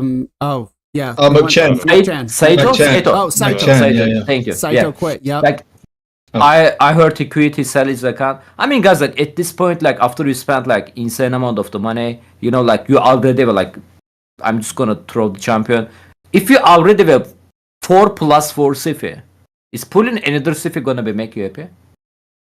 No, it's fun is over. You finish. It's over, finito. Like there's nothing to do. But like if you are low spender, free to play, even mid spender, there is still lots of the things to do for you. Like for example, me. Man, I don't have any plus champion. On 4 year. Yes, theoretically I can make my Ryzen +4. I have a 5. But I prefer to use them on the Faction Garden, which is another thing. None of my Faction Garden max yet. So I still having lots of the fun. Whenever I see lightning, yes, most of the time. Not most of the time. Actually, like, if I pull something good, it will surprise me. Like, that's the thing we mentioned earlier. It's a 10x. It's a 15x now, which is not enough. But yeah. Yeah, in my opinion, there is still lots of the things to do in the game. I still enjoying it. If you don't enjoy the game, I wouldn't look for the excuses, to be honest. Like, I will just quit the game if I don't have a time. I mean, don't have a fun anymore, instead of the like rioting the people. To be honest, I don't think this is the correct way. Anyway, we can probably mention that soon. So Okay. So all valid points. I want to ask you guys though, with that new promo code that came out, do you guys think Plarium was trolling us with that? Because I posted it out and then I got a lot of comments like, can't use it. It's a troll. They're trolling us. They know, some people were like, really, like, I thought about making a video just reading off the comments because some of them were just hilarious. But what do you guys think about that promo code? Do you think they actually saw what was going on with J Gigs and all the content creators, not fully backing him, but, getting behind him? And that's why they said, you know what? You guys are gonna use this promo code and you guys say you love us. Jay, what were your thoughts on that? I mean, I do love Raid. I do. I might not love Plarium. I might not love Aristocrat, but do I love Raid Shadow Legends as what it is? Of course. I mean, I'm wearing the merch. I've been playing. I put over thousands of hours of playing this game, either my account or other people's accounts, on a yearly basis. Been playing it for years. I could have gone and done music. I could have left Raid and done something else with my life. So when you really look at it, like, I sacrificed a lot for this, and what did it do? It did a decent for my life. It actually helped me grow as a person. I got to meet a lot of people. It's kind of like another experience. Like, wow, like I got to, be engrossed with a community. Got to be able to do Twitch, YouTube, and get into the actual gaming like program. Am I where what I want to be? No, but that's you can take fault for your like as a personal account, right? Accountability that I probably should have done more. I probably would have been better in my situation. But overall, yeah, I do love Raid. I might not love Plarium or I mean, I like the people who work there, but I don't love Plarium. I don't love Aristocrat, but hell yeah, I definitely love Raid Shadow Legends. So, I mean, for me, it does follow what I like, but I see what they were trying to do. Maybe is it some sort of like mental control where it's like you're angry by putting this code and make you think different. Maybe you actually care and love it. I just think that the people who work for the game, they do care about the game, right? They have other things to worry about too. There's other games that Plarium has different games as well. So I think it's a free code, right? Free stuff is free stuff at the end of the day. They didn't have to put promo codes in the game at all, right? They could have just been sponsor stuff for other people, but they're codes for us to use, and they don't require anything. You're not like you have to spend silver, you don't have to spend gems, right? They could have been dicks and done. You have to trade some sort of resource or do some sort of event just to get a code, then put it in Raid. No, you just get a code. We share it with everybody. Free stuff. Okay, so you love Raid. You love the promo code. Yeah. Okay. For anybody out there, actually, I think this was kind of more targeted towards new players because somebody made a point to mention that it's one of the champions you need for the Rosin fusion. So yes, maybe it had something to do with that, with a little bit of a sprinkle of, yeah.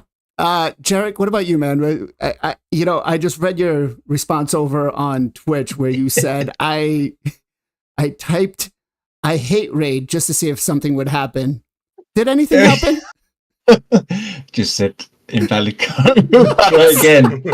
But as I say, I reckon it sent a message back to HQ and they were like, oh, here we go, we've got another one. Put him on the naughty list. Do you know what I mean? That's it, account is cursed now forevermore. But yeah, man, it was 100% a troll, but probably tongue in cheek.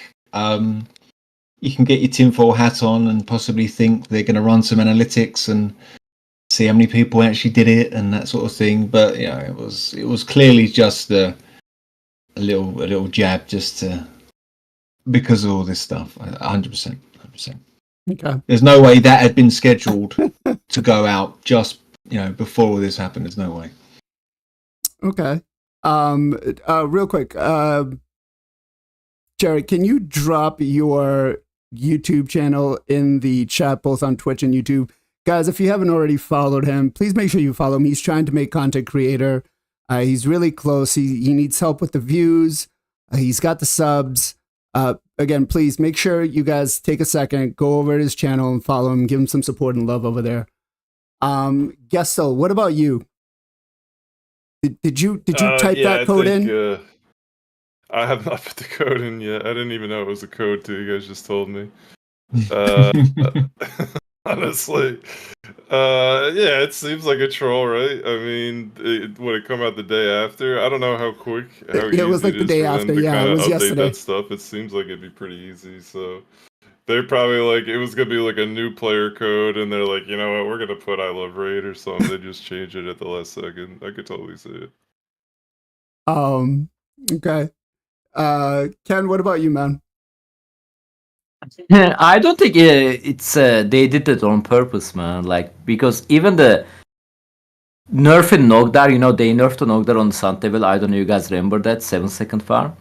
Like, I remember, like, Cyrilla is threatening us. Guys, we seeing you. Look, we are trying to nerf him, but we are not there yet. Don't use, guys.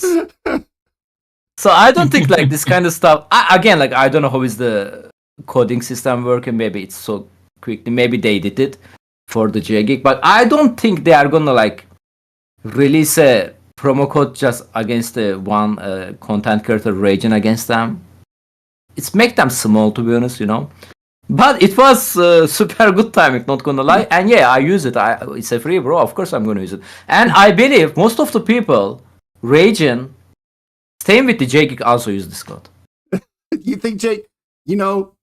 I was gonna. No, not JGig. I don't think JGig uses it. Okay. I was gonna say, because I actually reached out to him, and we're gonna have a collab about this whole thing, and that's actually gonna be a question I ask him to see if he actually typed in that word, typed in that promo. But yeah, I gotta say, man, like that promo code came out, and I looked at it, and I was just like, oh, they're really just trolling us. They're really just trolling us. I got one of the viewers was like, I'm sorry, it's too dirty. I cannot put this on there. He was just like, nope, I don't care. Even if it was like a legendary book, I don't think I would put it on. I was reading the comments. I was like, wow. So I'm looking for a comment here that Chums put on, and I think it kind of has the sentiment that Jay Giggs was going off of.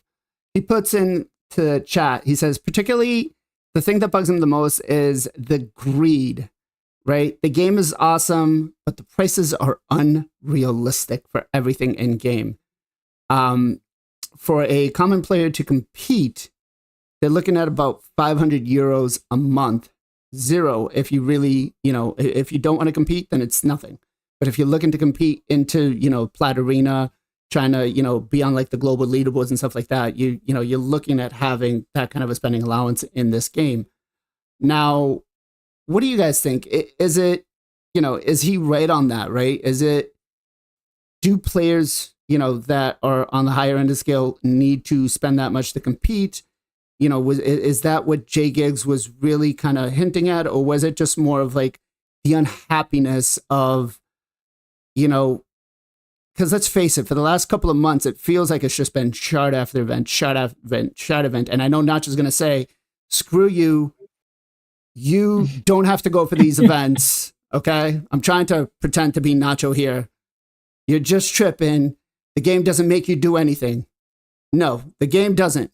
But the design that Plarium has put out for us to FOMO does. Now, Jay, I would love to hear your response. I've told other people before, it's just like life. You see an ad for something, or you drive by a place and it's like, oh, we got buy one get one food here, even though it's McDonald's or something. Does that mean you should go eat it just because it's a BOGO? You don't have to. That stuff is probably bad for you anyways. It's the same thing in Raid. Like, just because there's a BOGO, you don't have to do every single one. I do it when I can, just like this fragment summon. I can't do it, so I'm not going to. I'm just going to enjoy and get some resources that I can for my energy that I have and save it for something that's better. People, like, I'm on a free-to-play account and I don't see this stuff and I go, oh my god, I can't summon. No, I go, oh my gosh, I'm going to get a Drexstar soon if I do my tag team even in bronze. Wow, I'm going to get a Yakarl if I just keep doing clan quests. I just look at the bright side and the actual good things that the game actually has and work towards that instead of being like, this person has all this and I don't have that. Yo, there's billionaires and millionaires out there. Do I cry every day that I make less than 50,000 a year? No. I don't Nerf cry them. and have to, like, I don't sit there. Like, it's the same thing in Raid. Like, people will act like, I want to get in and be number one. You're playing a gacha game. There's going to be people who have higher pockets than you. So why are you complaining if you can't beat them? That player has to make it easy, accessible for you to do it. No, that's not how it's going to work. They're going to balance the game, and you, the player, has to make the choice if you want to invest to even get to that point. There's other people who do it. Erroneous, Boozer, FinalKenpachi. There's other people who can do it free to play. If more than one person can do it, then clearly it's possible. You just have to, if there's a will, there's a way. So you just have to, really focus on your account and find out what can help to get. Are you going to be able to beat every single, SP person or IPR or MAD? No, of course not. They got +4 Terrazas, but you don't have to worry about that. Just push to the best that you can and enjoy the game for what it is. Who's got a +4 to All Ross? this FOMO and all this is just nonsense. Just people who don't have discipline, who can't even think. They're two-head players. I don't even know why they play the game, honestly. Who's got a +4 to Ross? I don't know anybody out there that has a +4 to Ross. I can show you pictures. There's people who have it, yeah. I fought Is them. there a difference between +0 and +4 Taras? I'm getting one shot either way, so. Actually, I have an image where I beat 2 Terrasas, a Lady Mikage, and a +2 Arbiter, and it was easy. Used Timid and Kaja, and it was easy to do it with Wukong. I didn't have to use Baron. Wukong is just OP, man. He's super strong. Is. This team is messing with me right now. Jarec, what about you, man? Mate, sorry, do you know what? I was too busy eating my cake. I totally missed what we were talking about. What are we talking about again? I've gone a blank. The monetization, Oh, yeah. Well, man, that's had me hook, line, and sinker for a long time, man.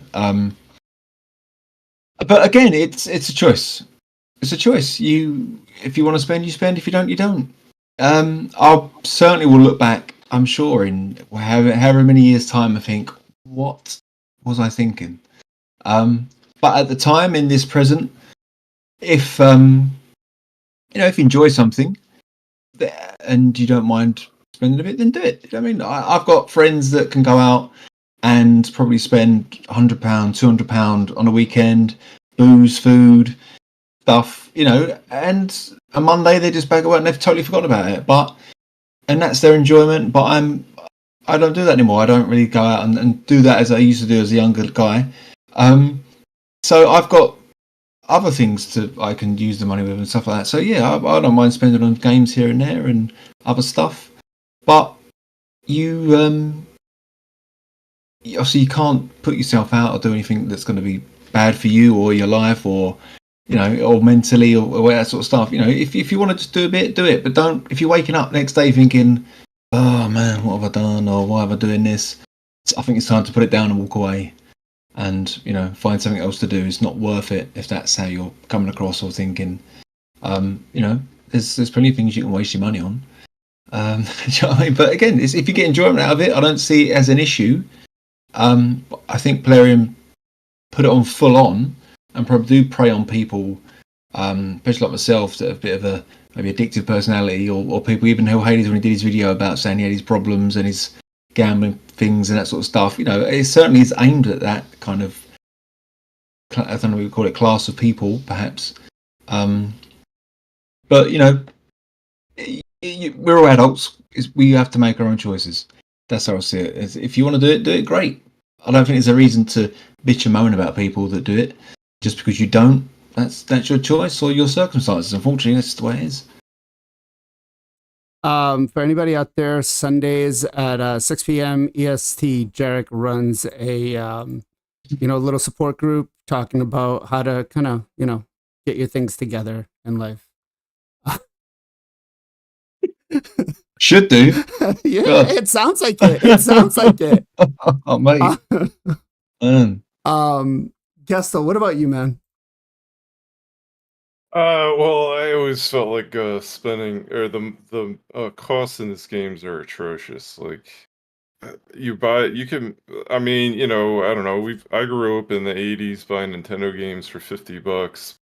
video games, for the most part, even with inflation, everything else, since I've been a kid, have essentially been $50. You know, you could go buy, you can buy a game and play it for years. I've been playing Smite for 10 years now. I spent $40 or something, $30 on the game. You know, and you could spend $30 in 10 seconds on this game, and you could do it 100 times a week. Like, it's like, I don't know, seeing $100 offers is like, what the heck is going on here, right? But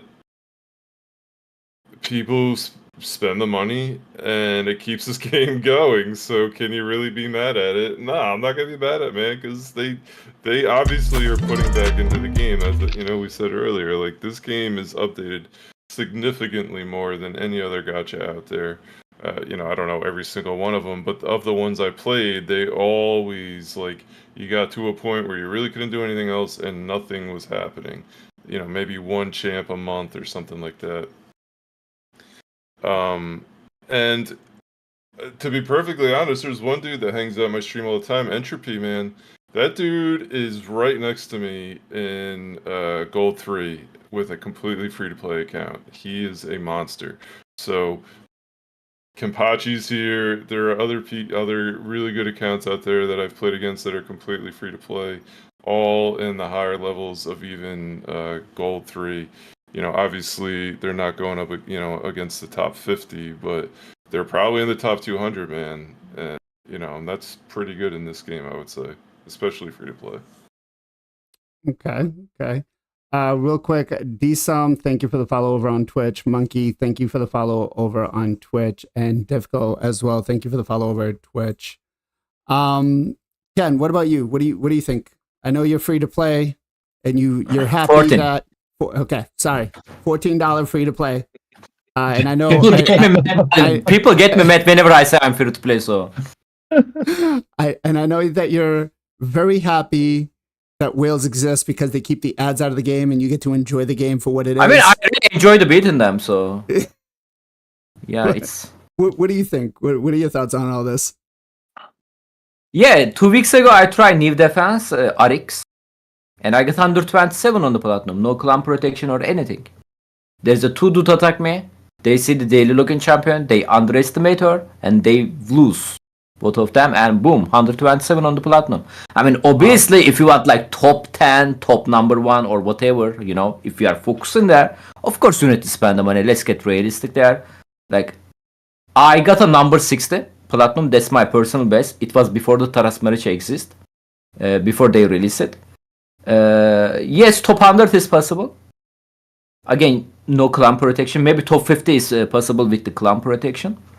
But if you want to be competitive that much, I mean, you need to spend money. It's a free-to-play game. They need to make a money from somewhere. Of course, like, it's... The thing is, how pay to win this game? And yes, I play lots of mobile game. Like, I almost try every gacha game, especially if they have a good waifu, like... like, there is a game so you can make plus 69. Awakening or whatever. They sell you epic skin, legendary skin, mythical skin, give you stat bonus. Bro, like, I saw that kind of games, like still saying that, like, is it $14 free to play? I saying that this game super free to play friendly. There is a limit, like, you can only plus for your champion. Imagine there is a plus 8 Sifi. And you don't have any plus champion. How to, like, imagine that stat bonus. It's only plus 4. Yes, there is still massive difference, but you can still beat them. You can still one-shot them with the Wukong if you have a strong gear, which is you can get a gear by the time just for farming, right? I'm yes, free to play, but I play in 4 years, so I have a strong gear, strong champion. Another thing is, it's a mobile game. I don't know the reason, but mobile games are expensive, man. Like, you can play Baldur's Gate 3 300 hours, only $60. You can play same with the Elden Ring, massive game. Like, you can spend hours and hours. You can play years and years. You can try different build, different class, stuff like that. $60. Like, what you can buy $60 on this game? That's the reason. That's the main reason why I'm free to play. Bro, like, I don't want to spend my money on something RNG, man. Like, I'm probably gonna pull like trash Lego. Why would I pay money for that? But again, it's a personal opinion. If you want to spend money, go for it, man. Like, because of you, I can play this game free to play. Otherwise, game is gonna shut down. Like boycott. Like, oh guys, let's not spend money. Oh, game is shut down. Then it's not gonna make the game good, man. They are gonna shut down the game and they are gonna move on. You know, like it's not a solution in my opinion. Facts. Yeah. You know, I used to complain, and I still, you know, being a whale, complain about that. And then, you know, until you recently made that point, I never thought about it that way. I never thought about the whales being the lifeblood of this game, and making it so that free-to-play players can play it. Because if not, the one thing that I've seen in a lot of other mobile games is there's a hell of a lot more ads. Like every 5 seconds, you want to get this, oh, watch an ad. You want to do this, watch an ad. Or, you know, you've got ads in the middle, and that's just so annoying. And that, you know, I'm kind of happy that Raid doesn't have that. But so with everything he said in his video, right? And I want to wrap this up because we got to get to the next subject. Are you for J Gigs? Are you, you know, the commitment that he asked to, you know, not go with these 10Xs?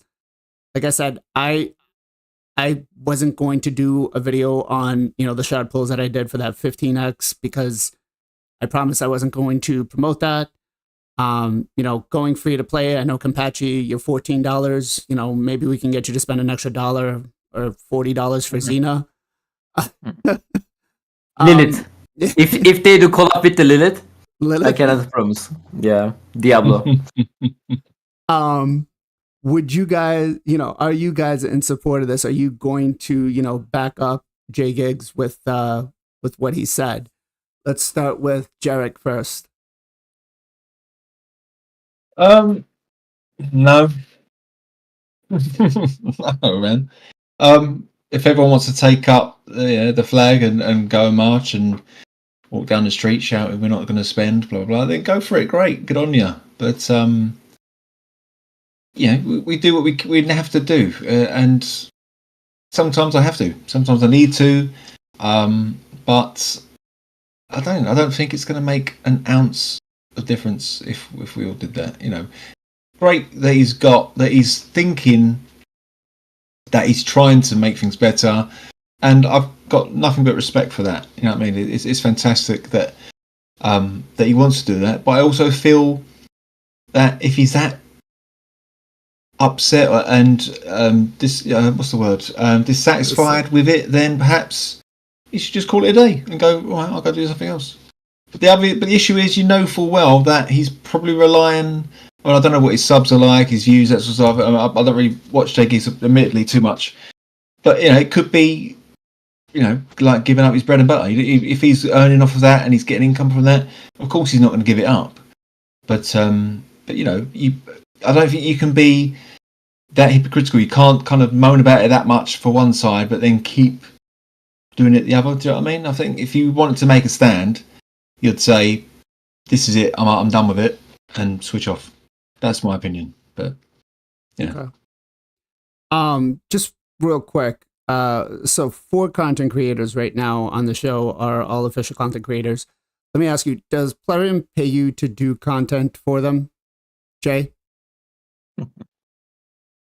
No. Plarium, okay. Gestal, does Plarium cut you a check at the end of the week? Say thanks for doing content? No. Nope. Ken? Nope. I wish. Okay. But they don't even tell us like what content we supposed to be do, you know, like they don't say anything, guys. Like you can do whatever you want. I mean, there is some rules obviously, which is like you need to be obviously like don't curse a lot, or standard YouTube rules as well, you know, you need to follow them. But they don't even tell you do that, or do that. They are not forcing you anything. Yeah. You know, it's totally up to you to make a content. Sometimes they are doing challenge, but again, entering the challenge is also up to you. Like we got a spider challenge, right? Recently. Not everybody entered that, not every season. If you want, you can. They can give you reward for your community. For your community, not for you. Yeah. I'm just curious because the one complaint that I keep seeing on everybody's videos is all these CCs are being paid to do it. And I'm like, wait, am I missing out on something here? Like, you know, did I get suckered or something? Got that check. Like, where did that go? Yeah. But no. So I didn't mean that. Obviously, when I said about Jake earning, obviously I did mean his community and obviously him making videos. I wasn't referring to Raid trying to give him any backhanders. But yeah, I understand what you mean. Yeah, it's yeah, we all know that Raid don't pay us for anything like this. They just give us a few little benefits, and we're obviously helping them out in the long run. We're the one doing them the favors. So. Exactly. You get some little perks for being a content creator, making, some videos and stuff. And believe me, guys, it's not a lot. And then, most of it comes from you guys actually viewing everything. Every content creator here only makes the money off of either a sponsorship or the, commercials on YouTube. So if anybody pays anybody, it's you paying us, right, with your time. And, I, for one, appreciate it. I'm sure every one of these guys on the show as well appreciates, every time you guys click on that video. So don't for a second think that Plarium pays and we put out what, I really wish I could show what my NDA shows and says. I don't think I can, but it does not at any point say that they're going to pay me. And there's just very specific things that are against the TOS that I cannot discuss or, showcase or anything like that, right? Other than that, we have free reign on just about anything we want. And they don't even want to, because I've asked on, things that might be touch and go.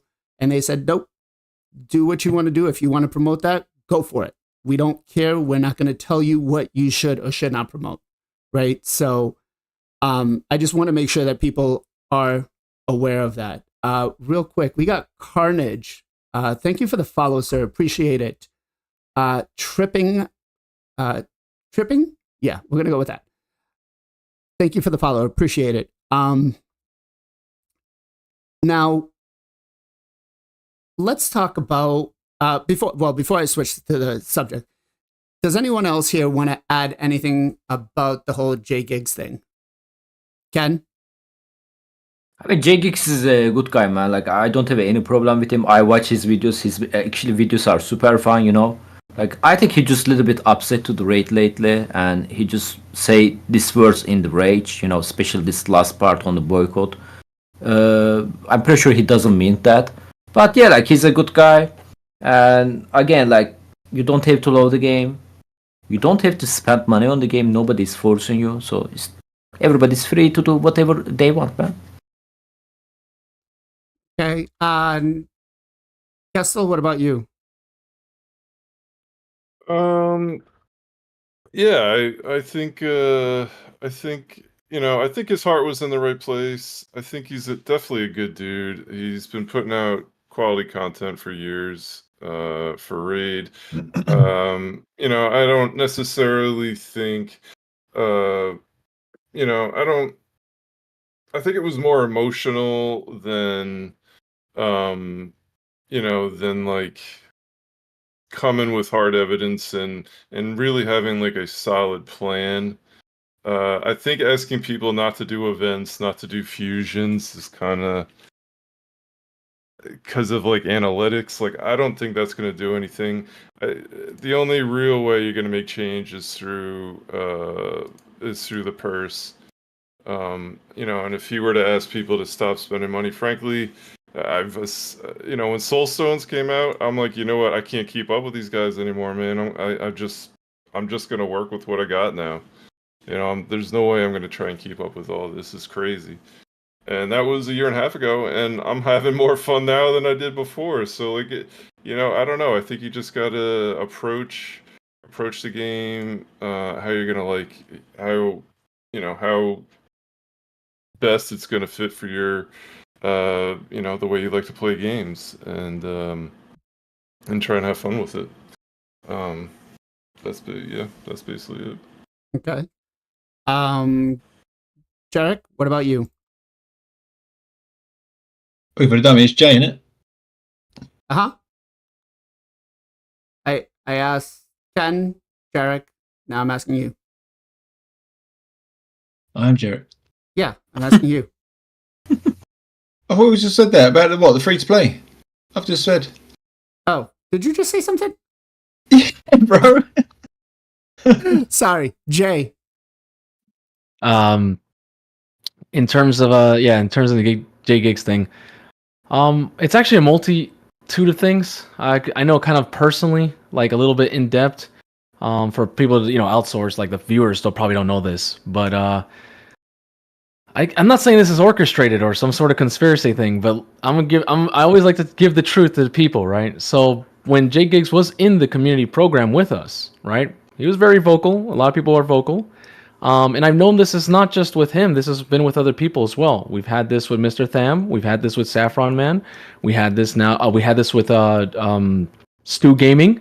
This is another situation where a content creator goes, well, they're not listening to me. I'd rather be able to, I'll just leave and then I can say whatever I want. The moment he left the CC program willingly, all his content on YouTube has gone towards a more negative route against the company.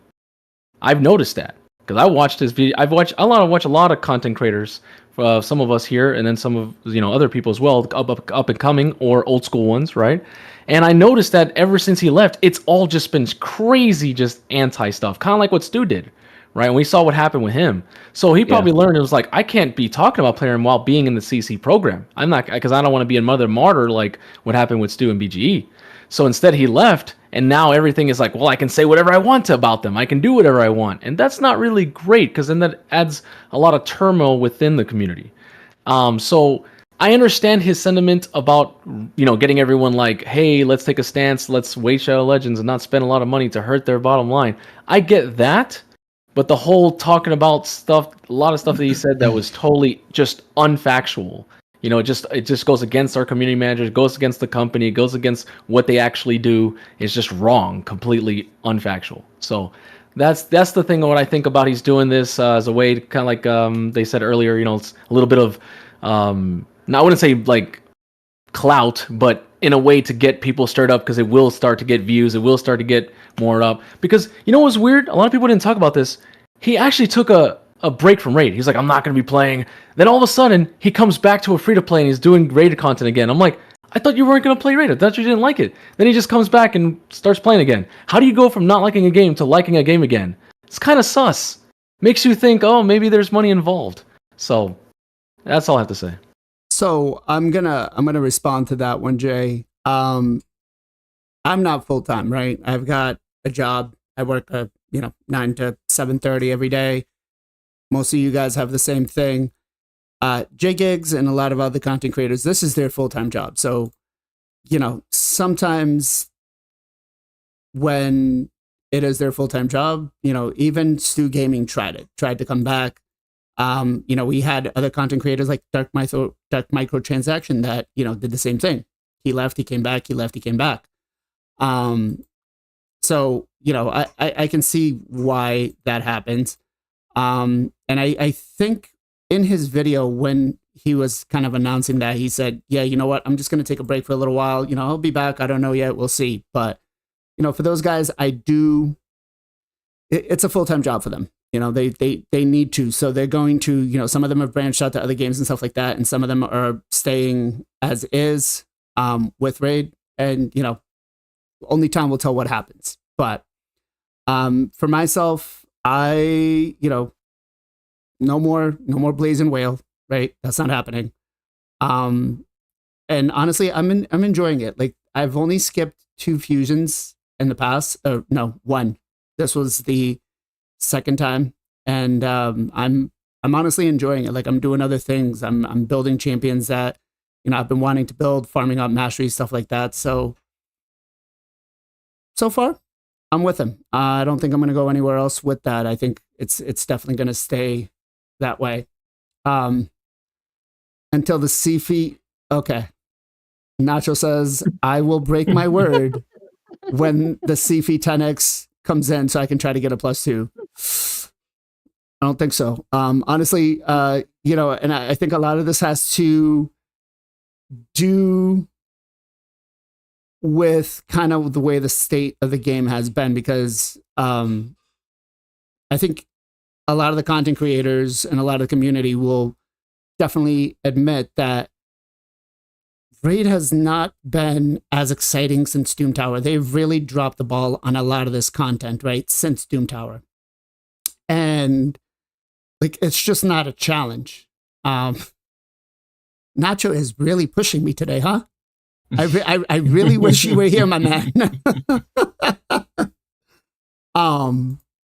But yeah, it just feels like, it's definitely been not as fun. But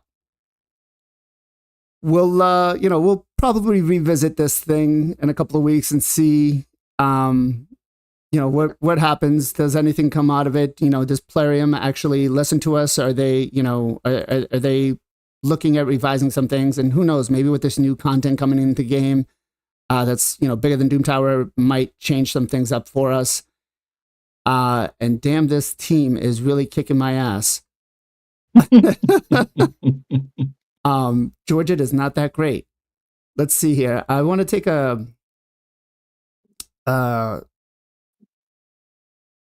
well, there was a question here that I saw. Actually,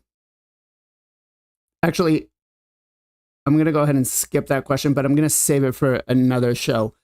So we have had some new champions in the game, right? We've since the release of Mythical Champions, we've been getting a lot more. And we got 2 this last week, right? We got one that I believe was a Lizardman.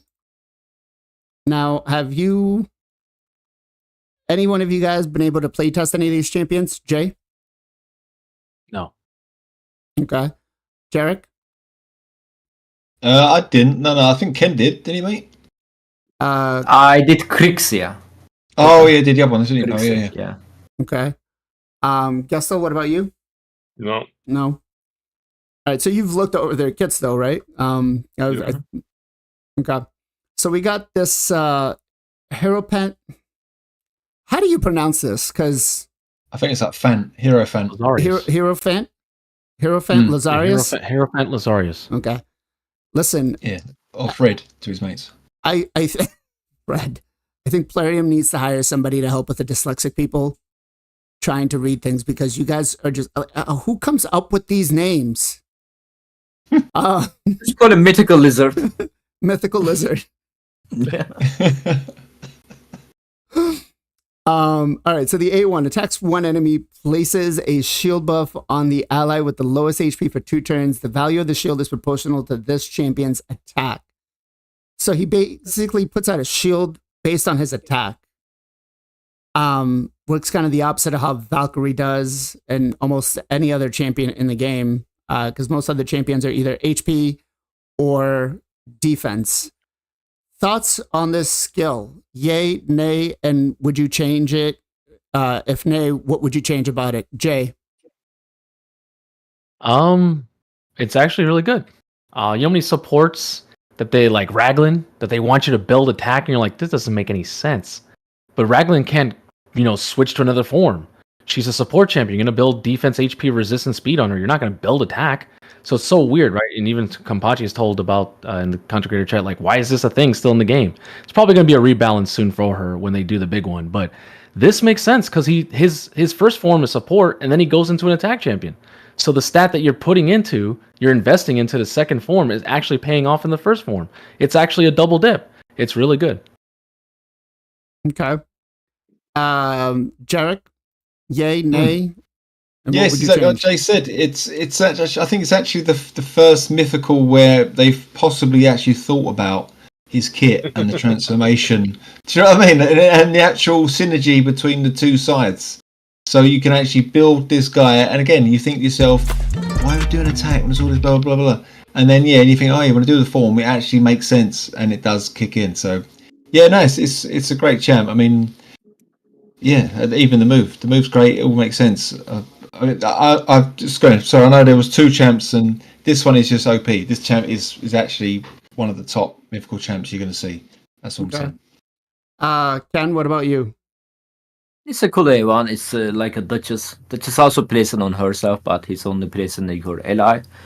Cool skill. To be honest, like, I'm super excited about him because this is the first support character base. I mean, you wanna build him attack, right?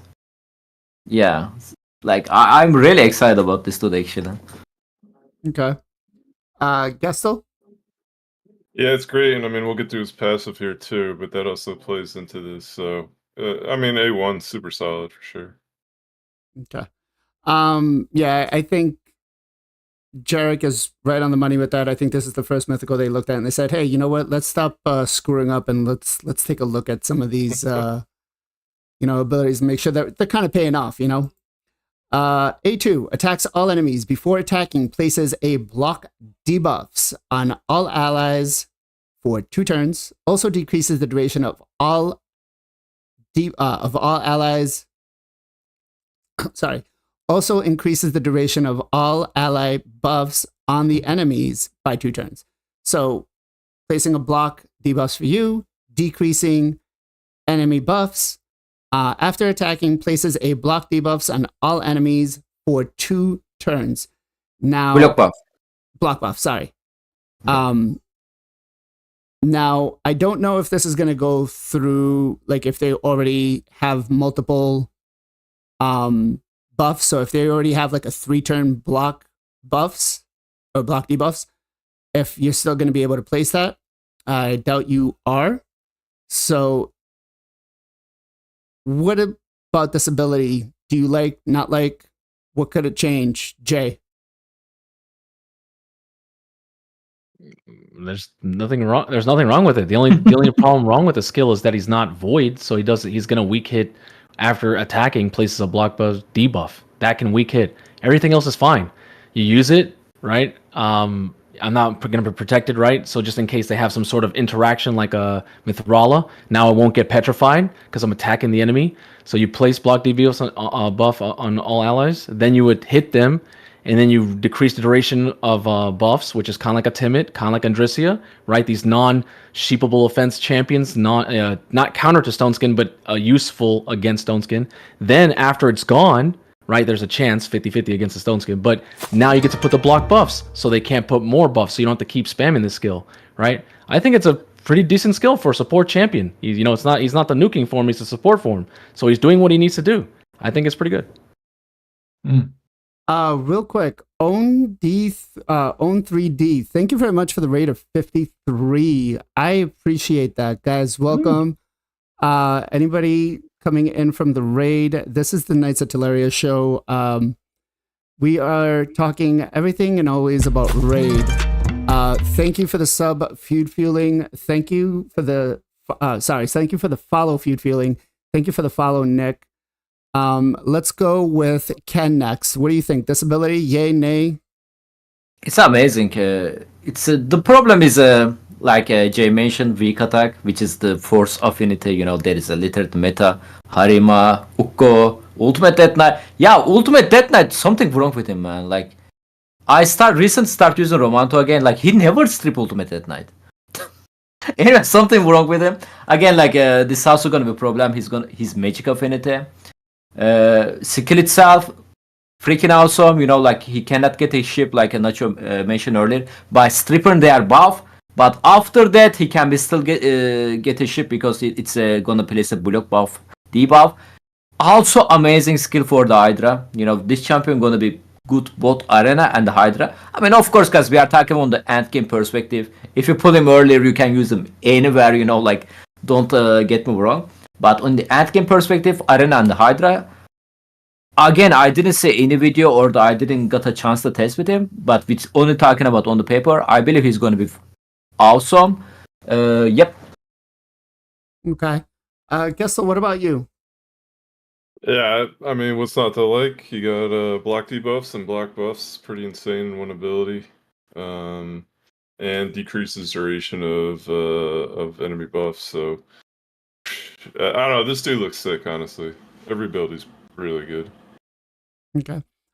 So I just want to clarify. It says attacks all enemies before attacking, places a block debuffs for 2 turns, also decreases the duration of all enemy buffs by 2 turns. So I'm guessing he doesn't have, since it's saying before attacking, right? Places, keyword places, he's not going to be able to weak hit, right? Or maybe am I reading that wrong?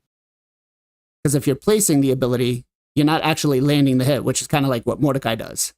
Yeah, because it's strip him first, then it's going to decrease, and then it will hit, then it places block. So even if you weak hit on the hit, it's still going to place the buffs, the debuffs, the block buffs. Yeah. Assuming it's stripped, Yeah. So obviously nothing's gone over 2 or stone skin. As long as those have come off, then it should place the block buffs. that's not how the wording is. What Nacho says. Yeah, it's still gonna weak hit because when you attack and you weak hit, anything that happens afterwards is not gonna work. Right, but I just realized something. This says before attacking, though. Yeah. So before it's going to strip. It's going to strip. That's the cool thing I didn't realize. Before attacking is block debuff or is also included the decreased duration of the enemy buff? So the way I'm reading it as it's both. It places the block debuffs and also decreases the duration, and then after attacking, it places the block debuffs. So I don't think weak attack is not going to be effective first part then. Yeah. Second part, if the wording was the other way around, if it would have said before attacking decreases duration of buffs, then places block debuff, I think that would have been like an auto. It's always going to hit, but I think because it's placing that block debuff first, if they've got block buffs, block debuffs, if they've got block buffs, block debuffs, how is it? Then it's not going to land. Do you know what I mean? Sorry, that's all right. Yeah, if they've got block debuffs and it does this, it's not going to work. It has to go because the block debuff's in front. Do you know what I mean? It needs to be the other way around for it to the block strip. Debuffs then is placed on your allies. The decreased duration happens next, and then the block debuffs happens. So I don't think so you're buffing your team. Issue. Not every ability. Yeah. So buffs your team, decreases theirs, and then places the debuff. So yeah, that should work. It's a little bit better. I didn't know that the decreasing duration was actually. We all speak English, didn't we? So affinity doesn't matter on the stone skin part, but the block buff debuff part does still matter with affinity. Mm-hmm. Yeah, so works just like Mordecai's. It's worded the same way.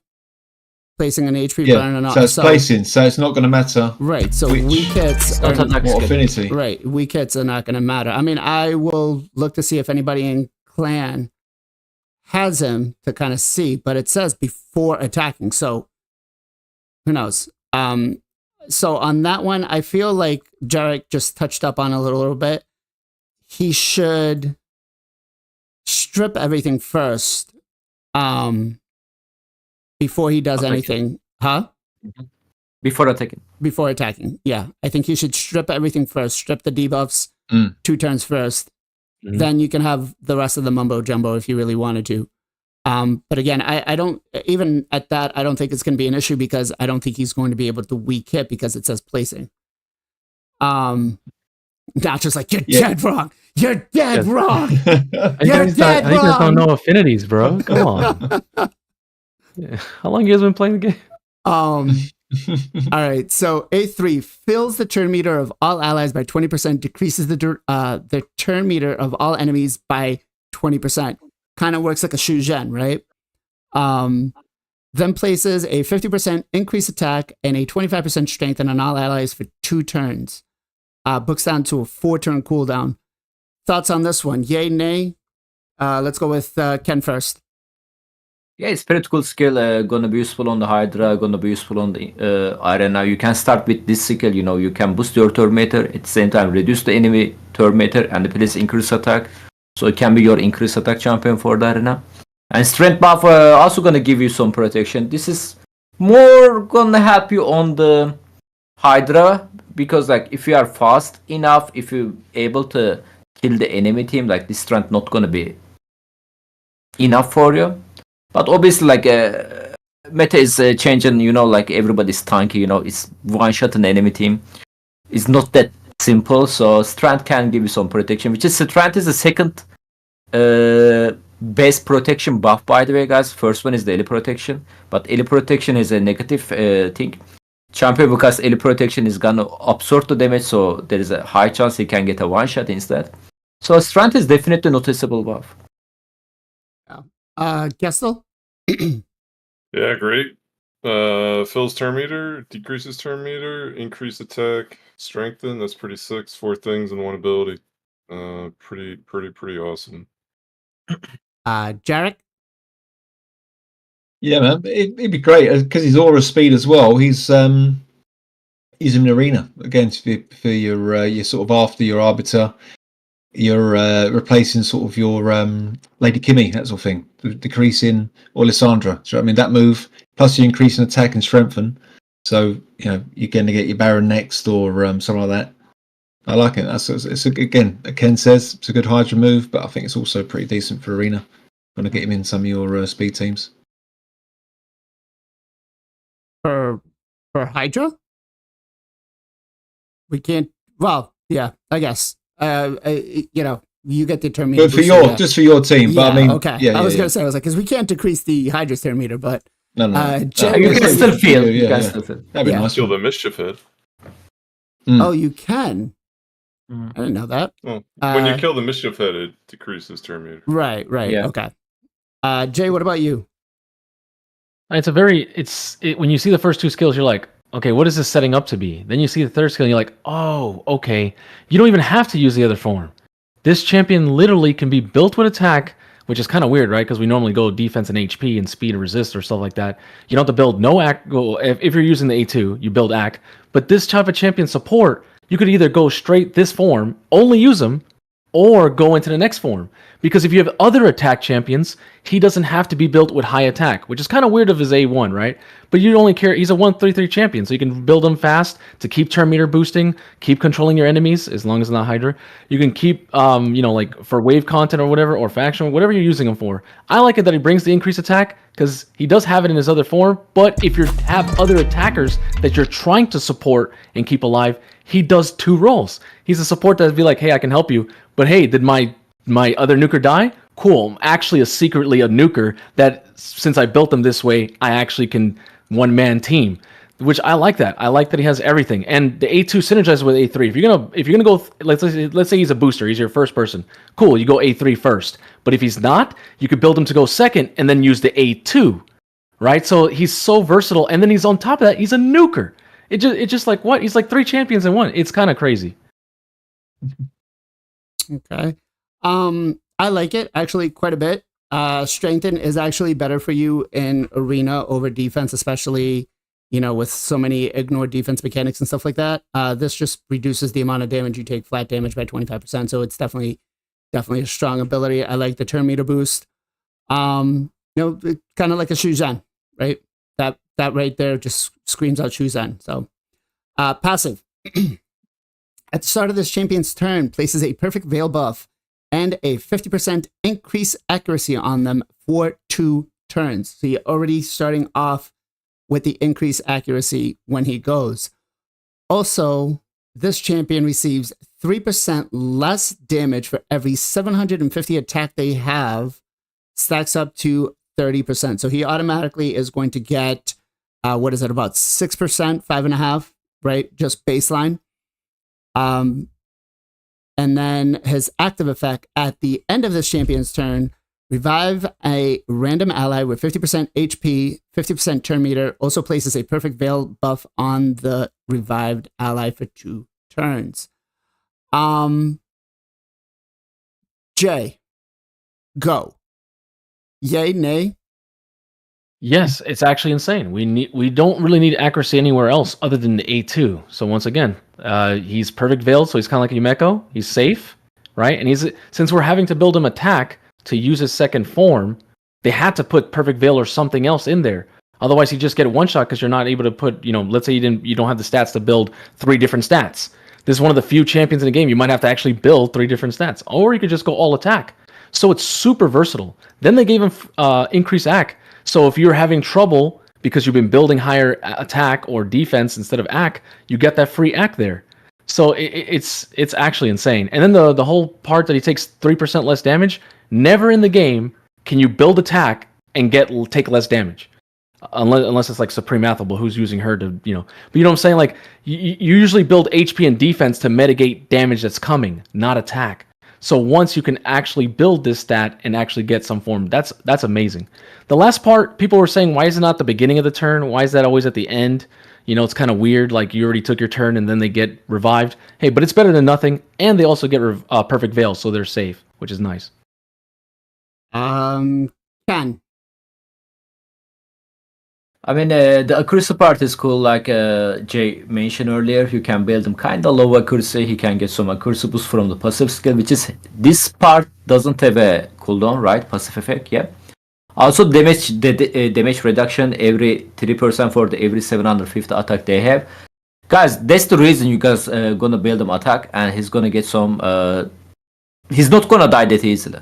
Like he can get some damage reduction. Like think like Kendafron, right? Kendafron have 30% I believe damage reduction from the passive while he's under veil or the perfect veil buff. And killing Kendafron is not that easy, guys. I mean, obviously your DPS champion can kill him, but like if you have like AoE attacker, it's not that easy to kill the Kendafron under Duchess protection, especially.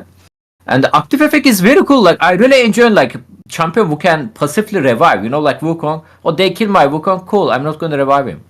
He's coming back with the full Tormentor. You know, not every single reviver can do that. Only Sify can do that. And I like to keep the Sify revive on something important. Who cannot come back alone. You know, like you can I mentioned earlier for hard team, maybe for the brutal, maybe in the nightmare for the Hydra.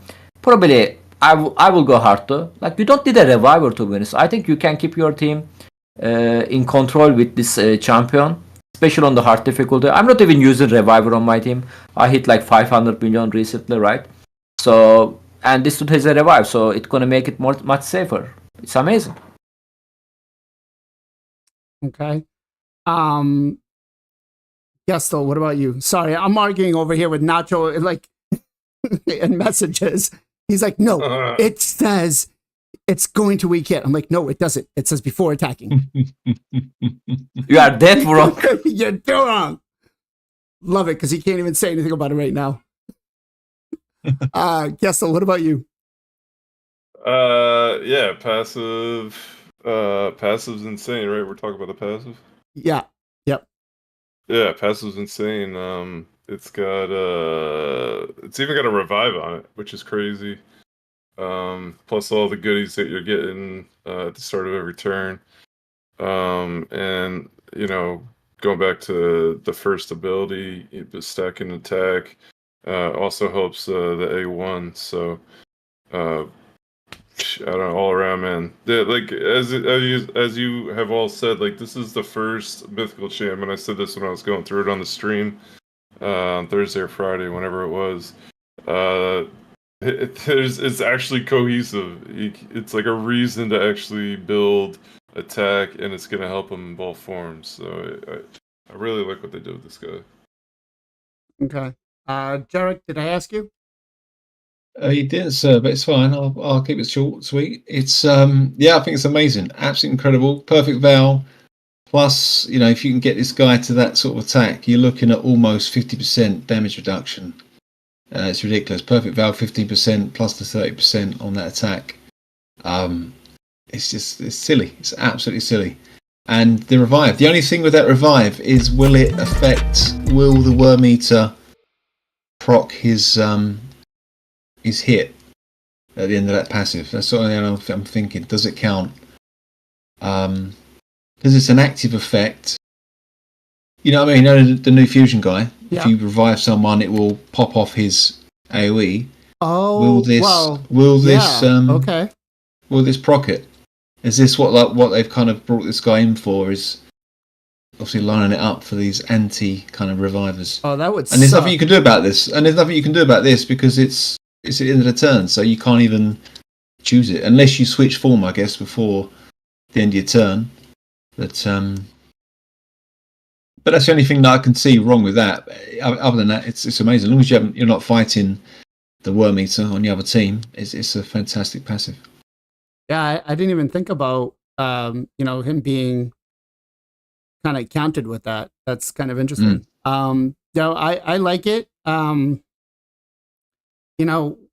reason you want the revive at the end of the turn is obviously your nukers are running slower, so if they die, they come back with 50% turn meter. They're not starting from scratch, right? You could, go with this guy's A3 and kind of, get yourself going back.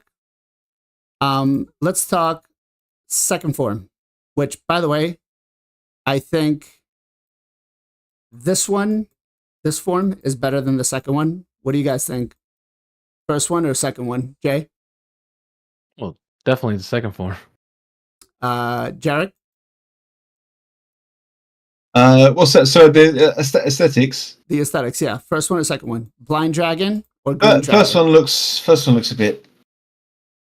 Second one definitely. Second one 100%. It looks like a crazy Triceratops on steroids, but on something anyway. But yeah. The second one definitely. First one looks. I don't understand the first one. Looks a bit weird. Gestal? Yeah, the second one's cooler, man. I think he's romantic going to a Dolphins game. If anyone knows the Dolphins. Let me know in the comments, guys. What do you think? First form or second form? What do you like first? Do you like the Wise Dragon, or do you like the I'm gonna rip your throat out Ramantu kind of 2.0? Ken, what about you?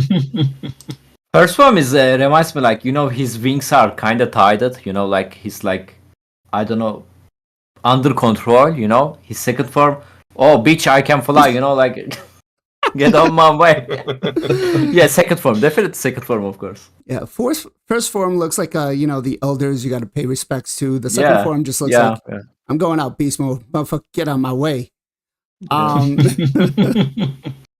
drink Red Bull. Yeah, he drank Red Bull, all right. All right, so the A1 on the alternate form attacks one enemy 2 times. Each hit increases this champion's attack by 3%, stacks up to 30%. So kind of a lot like how Ninja went with his, A2, and some other champions have it in the game. The second hit decreases the 3% of the attack or defense, or destroys 3% of the target's max HP, depending on the type, up to 30%. So we get like a built-in destroy set, right, for HP champions, or we're just straight out, copying Taras's passive. This effect does not work against support type champions. A1, yay, nay, Jay. Yeah, it's really good. It's very unique. They're doing something kind of like what they did with Krokmar, right? The other lizardmen. They're kind of bringing this into an A1. And this is not like a passive. This is actually in an A1, so you have to choose to do it. The whole support part, that makes sense, because supports have different typings. You could build like this champion's in support, but you can build attack. Defense and attack champions are the biggest one, because they usually go with, or HP champions, they only go with that stat, right? Primarily.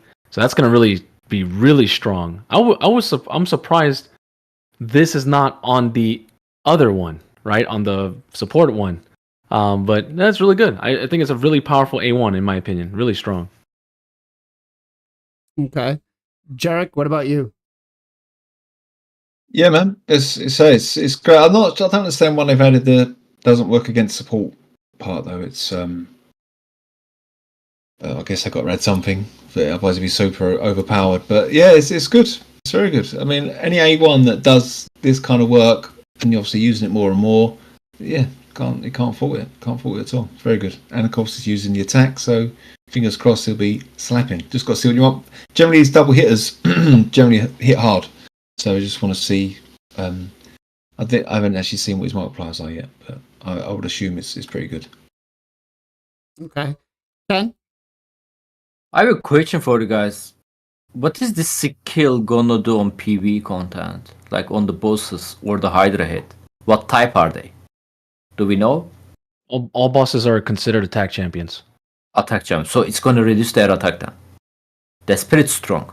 Yeah. That's pretty strong. Another thing is, what is Rotos? Rotos is attack champion, right? Rotos is... So, attack, on the index, it shows attack. But he's also skill based on the HP, right? Yeah. Is it gonna reduce both of them or only gonna work on the attack? Probably on the attack.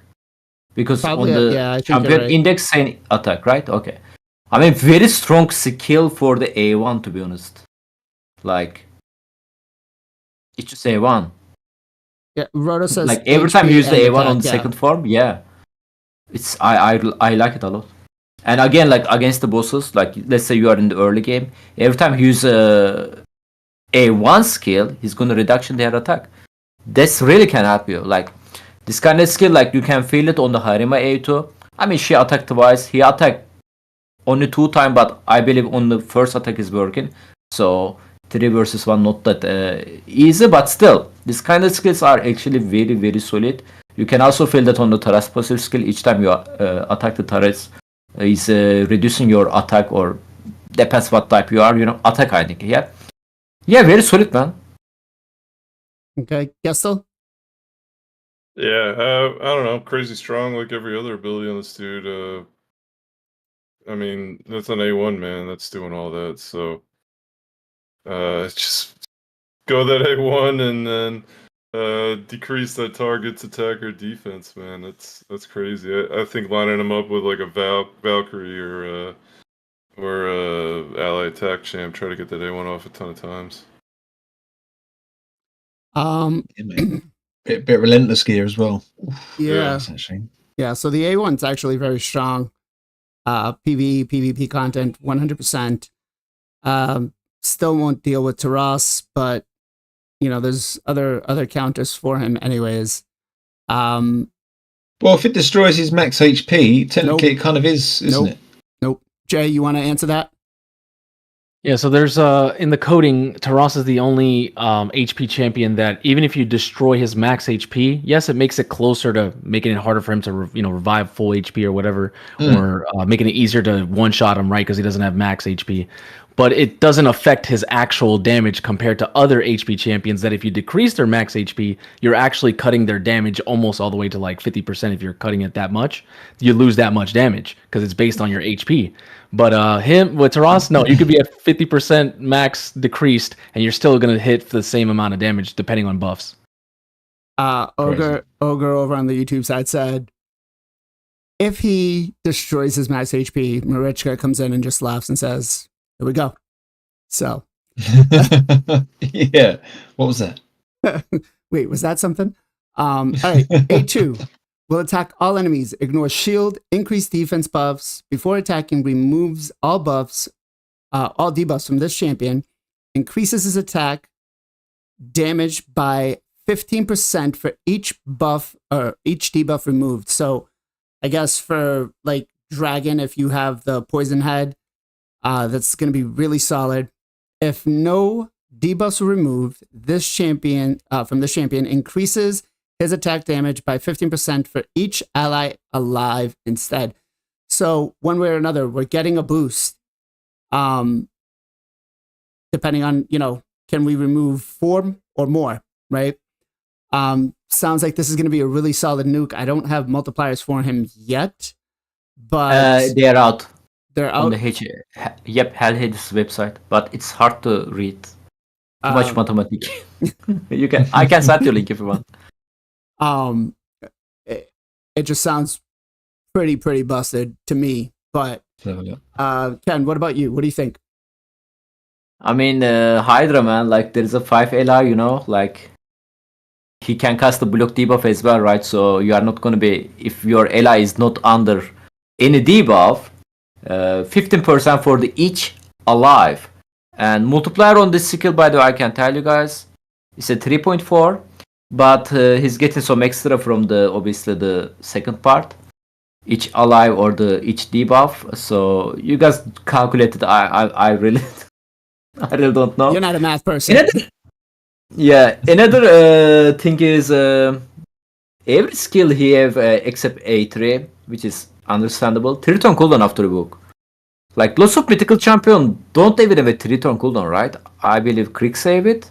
But especially the OG one, the first one, have like 4-turn cooldown, stuff like that. You can't even reduction with the book. I like it, man. I like the 3-turn cooldown. Like 4-turn cooldown is too much for this game, to be honest. Like 4-turn cooldown, understandable if it is like OP skill or the AoE revive, right? Like Duchess, for example. But other than that, 3-turn cooldown, obviously you need mythical book for it. But yeah, it's it's going to be fantastic. Arena, Hydra, again, both of them.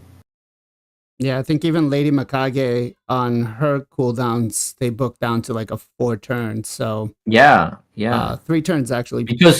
Because she's a permanent, everybody can get her. Yeah, we can't give something OP away, right? Yeah. We'll never be happy. We'll never be happy. No, boycott. Yeah, I like to join this boycott, but I'm already free to play. I don't know what to do. Almost. Let's go with Gestal next. Yeah, I mean, pretty sick ability again. This dude's bringing everything. I would say he's probably number 2 most wanted. Maybe 3 of all these mythicals in my book. I really want Garl. I have a 5-star awakening waiting for her, but I think if I got this champ, I'd be super amped. Ignoring stuff and getting conditionals where it's not like a negative effect, basically. Like, it's like, okay, if we don't remove anything, all right, you're still getting damaged, buddy. Don't worry about it. Like, it's pretty good, man. Yeah. Jarec, what about you? It's just crazy. It's crazy. It's the only thing. I'd like to put him in relentless, but then you think to yourself, if you want to go nuker, clearly you need to do lethal or savage or something like that. But again, I'm just trying to work out his percentages. It's I can't work out if it's right or not. But if it's free, if you get 7.5k attack and it's times 3.4, that's a 25.5k hit plus the extra 1100 for the free allies that are alive, assuming it's that. And that's another 12. Yeah, I mean, it's going to hit okay. I don't know if it's going to be super duper hard. But again, if you've got savage and stuff, plus if you're ignoring shield and increased defense, but I don't know. I think it'll be good. I've so what else increases? Plus, if it's increasing that as well, is that before he's attacking as well? So then he's increasing that as well. I mean, it's gonna be. It could be silly. It could be you're looking at sort of 60k, maybe 50, 60k. I think on his hits on the AOE. You don't know new math, huh? I see you typing all the chat in there. My son does new math, and he could figure that out a lot easier. Mate, even my 10-year-old could have figured that out before I'd even bothered with it. But it's my maths is this. Yeah, exactly. Same here. 10 fingers, 10 toes. That's it. Or the keyboard. But yeah, no, I mean, it's good. As Gestal was saying, man, he's 100% the mythical champ to get now. I think it's it just looks so cool. It looks so cool, and yeah, I've definitely so many things you can do with him. I can't wait to have a crack at getting him eventually. Jay, what about you? This skill's nuts. So it's gonna ignore bolster any shields, which is great. It doesn't ignore swift, unkillable or block damage, which is kind of sad. But mostly, what you're gonna end up doing is you're gonna go first. If you look at his passive, he gets increased attack, so you don't have to bring increased attack at all. You just bring a boost, or you can use the support and boost a different nuker. But if he's going to be your main nuker, he literally goes and smacks. In arena, you're looking at 60% extra damage to the skill, plus the 50% increased attack from his passive. Unless you don't need to bring it because he brings it himself. But let's say you have Arbiter only, right? Then you double buff, which is weird. But that's what's gonna happen. It's gonna hit hard. I would say I don't know the exact math, but free increased attack plus 60% extra damage on that skill, you're looking at like a 4.2 to 4.5. That's a nuke because a 4.0 is a normal nuke for an attack champion or defense champion. Then there's all these other conditions, right? Like if you remove debuffs from this champion, increases that you don't want that to happen. Normally, you don't want to be debuffed. If we think of debuff, we think of Hydra, we think of Dragon, things like that. You bring Gerb Tuck, right? Maybe Gerb Tuck comps with this guy will be insane. You could probably get 5 AoE multipliers probably if you do the math. But yeah, it's a really good skill. It's on a 3-turn. Ignoring shield is a must. It's really good, and it synergizes with his A3 and the passive that we're going to talk about. Okay. Let's get into the A3. Attacks one enemy will 2 times. Will ignore any ally protection, strengthen, and shield. Goodbye, Necrit. as well as 30% of the target's defense. All right, so we got like a savage almost built in there. Before attacking, steals 50% of the target's turn meter. This effect cannot be resisted. What the actual? Yeah, on a 4-turn cooldown. Ken, hit me with it. I mean, like whenever I read, whenever I see the mythical champion first time, like I see the skinwalker girl. You remember her, Yeah. Mesomal. Yeah, she have a ability like attack when enemy twice, ignore everything in the game. Like every buff, included stone skin. I hate And her. if she managed to kill the target, block revive, she's not ignoring defense too. So her multiplier is 2.6, his multiplier is 2.5, but again he's ignoring defense and attack twice. Both of them attack twice. So I like this still Tormentor before attacking because mostly he's gonna kill, so gonna be useless. But if you target something like high Tormentor, even you don't kill the target, let's say you are gonna attack Tanky Duchess or whatever, and even you didn't kill the target, you're still gonna steal their 50% Tormentor, so you can fill your Tormentor pretty quickly, so you can use your different ability as well. Pretty strong, man. Pretty strong. Okay. So Ogre says before we start praising him, at the same time, Supreme Elhain has kind of the same kit, but we don't see her in plat. The only thing is Supreme Elhain does not ignore 30% of the target's defense. So even if you build her with Savage, if they're a tanky champion, you're not going to get the same outcome on the A3, right? Supreme Elhain's has attack one enemy, will ignore ally protection, strengthen, and shield buffs. Grants an extra turn if this attack kills an enemy. His, right? It's also one-time attack. I mean, she cannot kill Rotos, for example. Yeah. So this one, whoops. Multiplier is good to 6. This one attacks 2 times. Will ignore ally protection, strength, and shield, as well as the target's defense. So that's actually pretty strong. It's that second part that makes it super OP with a double hitter. Jarec, what about you? I mean, it's the gift that keeps giving, this guy. It really is. It's very silly. Plus the fact, and they put it quite clever. They put it on a 4-turn cooldown when booked. But the fact that you steal the turn meter as well means you're going to come back round to it almost as if it's like a 3-turn cooldown. It's so cool, so clever, and I think it's quite a subtle way of them doing it, so it doesn't make him look OP, but it kind of is OP. It's just great. It's so good, so good. Jay? It's insane, actually. Probably it's crazy. It's Supreme Elhain on drugs. Because you don't have to build accuracy. She doesn't give herself 50. She doesn't give herself 50% increased attack. He does, right? You go into the A3. You right before you attack, you steal 50% turn meter. You kill the target. It doesn't matter if it's Ross. You're probably gonna one shot it. It counters Mariska, counters Necrit, right? Because Mariska gives strength and shield. You're gonna ignore that. You're gonna one shot all these champions. Then, if they might get one champion that cuts in between him, he's going to go again. And he's going to use his A2 to blow everyone else up. So it's just Rotos counter, Mariska counter. You're gonna kill everyone. Then you're gonna go again and kill everybody else with the A2. It's really insane. This is nowhere compared to Supreme Elhain. She has a condition. You have to kill someone. It doesn't say that you have to kill anybody here at all. And then the turn meter is unresistible. So it works even against Mithrala. You got 1200 resist. Who cares? I'm still stealing it. Unless you're in Stone Skin, that's the only way it's going to stop this champion in Stone Skin. But you have the A2, right, on the other form to deal with that. I need money says this the best comment. Best gold 5 DPS in game so far. Can't disagree with him.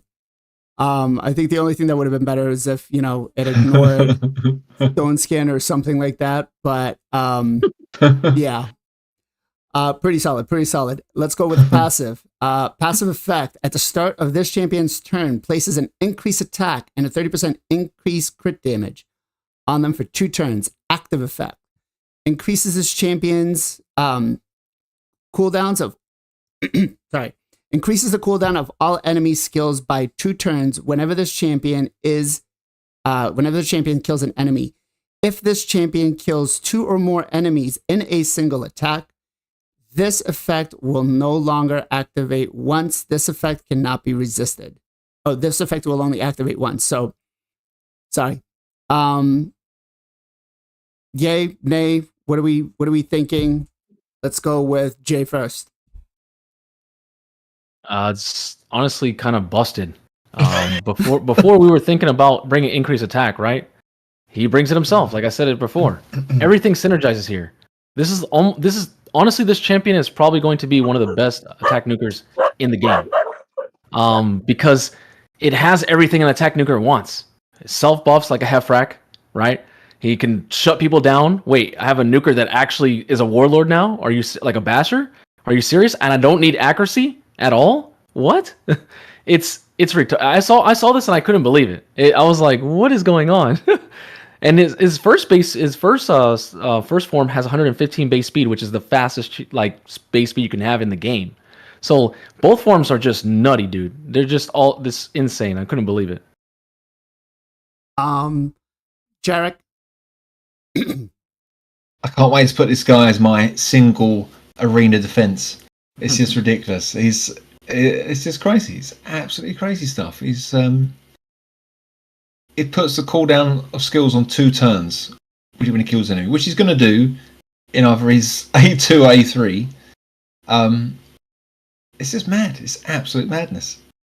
Start saving your primal shards now, guys. Trust me. This is incredible. If he goes on like a times 10 or whatever, it's going to be mental. Absolutely mental. But the skill's great. Gestal, what about you? Yeah, I mean, again, that's why I said at the beginning, this dude's ridiculous. Every ability, every passive, everything just works out nice. Added crit damage, added attack on a passive. That's ridiculous. So, I think he's gonna be super strong, man. Super strong. Okay. Ken? He's cast an increased attack critical damage himself, which is cool. I think he's doing that without cooldown, right? This part doesn't have a cooldown, so every time he got a turn, he's gonna get this thing. It says every so 3 that's a turns, good thing. I think. Yeah, because this form he doesn't have an increased attack buff, so unless you have another increased attack on your team, you need an increased attack for him if you have a DPS build. Second part is crazy, man. Like if you kill 1 champion, gonna place their skill on the cooldown, which is you need the accuracy for that. But if you manage to kill 2 champion on the enemy team, they cannot be resist you. It's only 2 turn. You are locking them with 2 turn, and the skill has a 3 turn cooldown. So it's not that broken, like it's not like Warlord lockout, but still gonna be annoying, man. Like, especially, like some people are using like tanky Duchess, tanky Sifi, no resistance, and usually people have like 1 DPS with them, and he can kill your DPS. Maybe he cannot kill your tanky Duchess Sifi, Maybe he can't kill your 2 champion at the same time, but again, if you don't have a resistance for the first part, 1 kill is gonna be enough for you to lock out you, So very strong. Like I really like him. This part obviously not gonna be work on the Hydra. This is literally this skill is not gonna help you on the Hydra, but rest of his kits is gonna be solid on the Hydra as well. And again, like this is what we're doing right on this game on these days. We are building support champion DPS to boost our damage. Especially Nacho, like he have like Venus DPS. He used the Alva DPS back in the day for the Fire Knight before the Gina takes it. And there we go. We have a DPS support. Literally, we are going to build him DPS and he's going to get a damage reduction from it. Yep. I think I pretty much asked everybody, right? I didn't miss anyone? No? Just a quick thing. Phil over from YouTube wants to let you guys know, screw your Stone Skin. He's got double Georgids now, so watch out. Forget your Stone Skin. Stone Skin ain't shit on him now. Yeah, so overall, I really like this champion. He's solid. Can't wait to pull him. Can't wait to do some testing with him. And see what exactly he could do. You guys think there's anything missing in his kit? Let's go with Jay. Man, the only downside is UDK is gonna protect those Wukongs. That's the only problem, is UDK is gonna hurt him. Because you could get double kills, right? If UDK was not force, you could kill the UDK and then kill the target you were trying to kill anyways, and then boom, instantly lock out everybody. That's the only problem that I see it's gonna happen with him. But overall, other than that, everything. What else? We're gonna give him? We're gonna give him increased speed buff as well. Like, what do you want to give a nuker more? Like, the guy has so much. No, don't give him no more things. Okay, Jarec. No, I don't think so. I mean, with regards to that UDK thing, I mean, because it's a double hit. Again, that A3, if that second hit on that A3 is hard enough, I mean, you can take out a lot of nukers that are behind the UDK, I reckon, with one slap. If you've got a decent build, I reckon, with this guy. So I don't think UDK is going to be that bad, again, because his A1's got the double hit as well.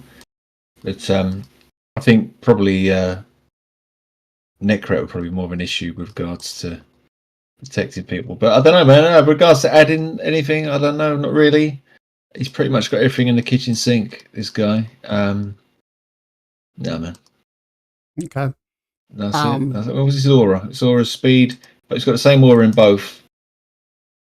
I don't think you need to change it. Gestal? No, man. Yeah, I mean, I don't like, the only other thing would be Stone Skin, right? Like, what else could you add that he ignores Stone Skin? So, and then come on, he'd just be broke. So yeah, I honestly, he's probably too strong as he is. We'll see, but Don't say that, because you know what happens after that. You know what happens after. Rest in peace, Cadaver. Ken, what about you? He's a good man. Like, I don't think he's broken.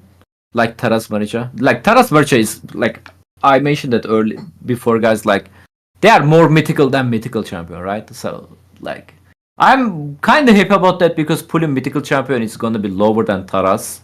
So, I'm happy about that. He's definitely my top 3 mythical champion.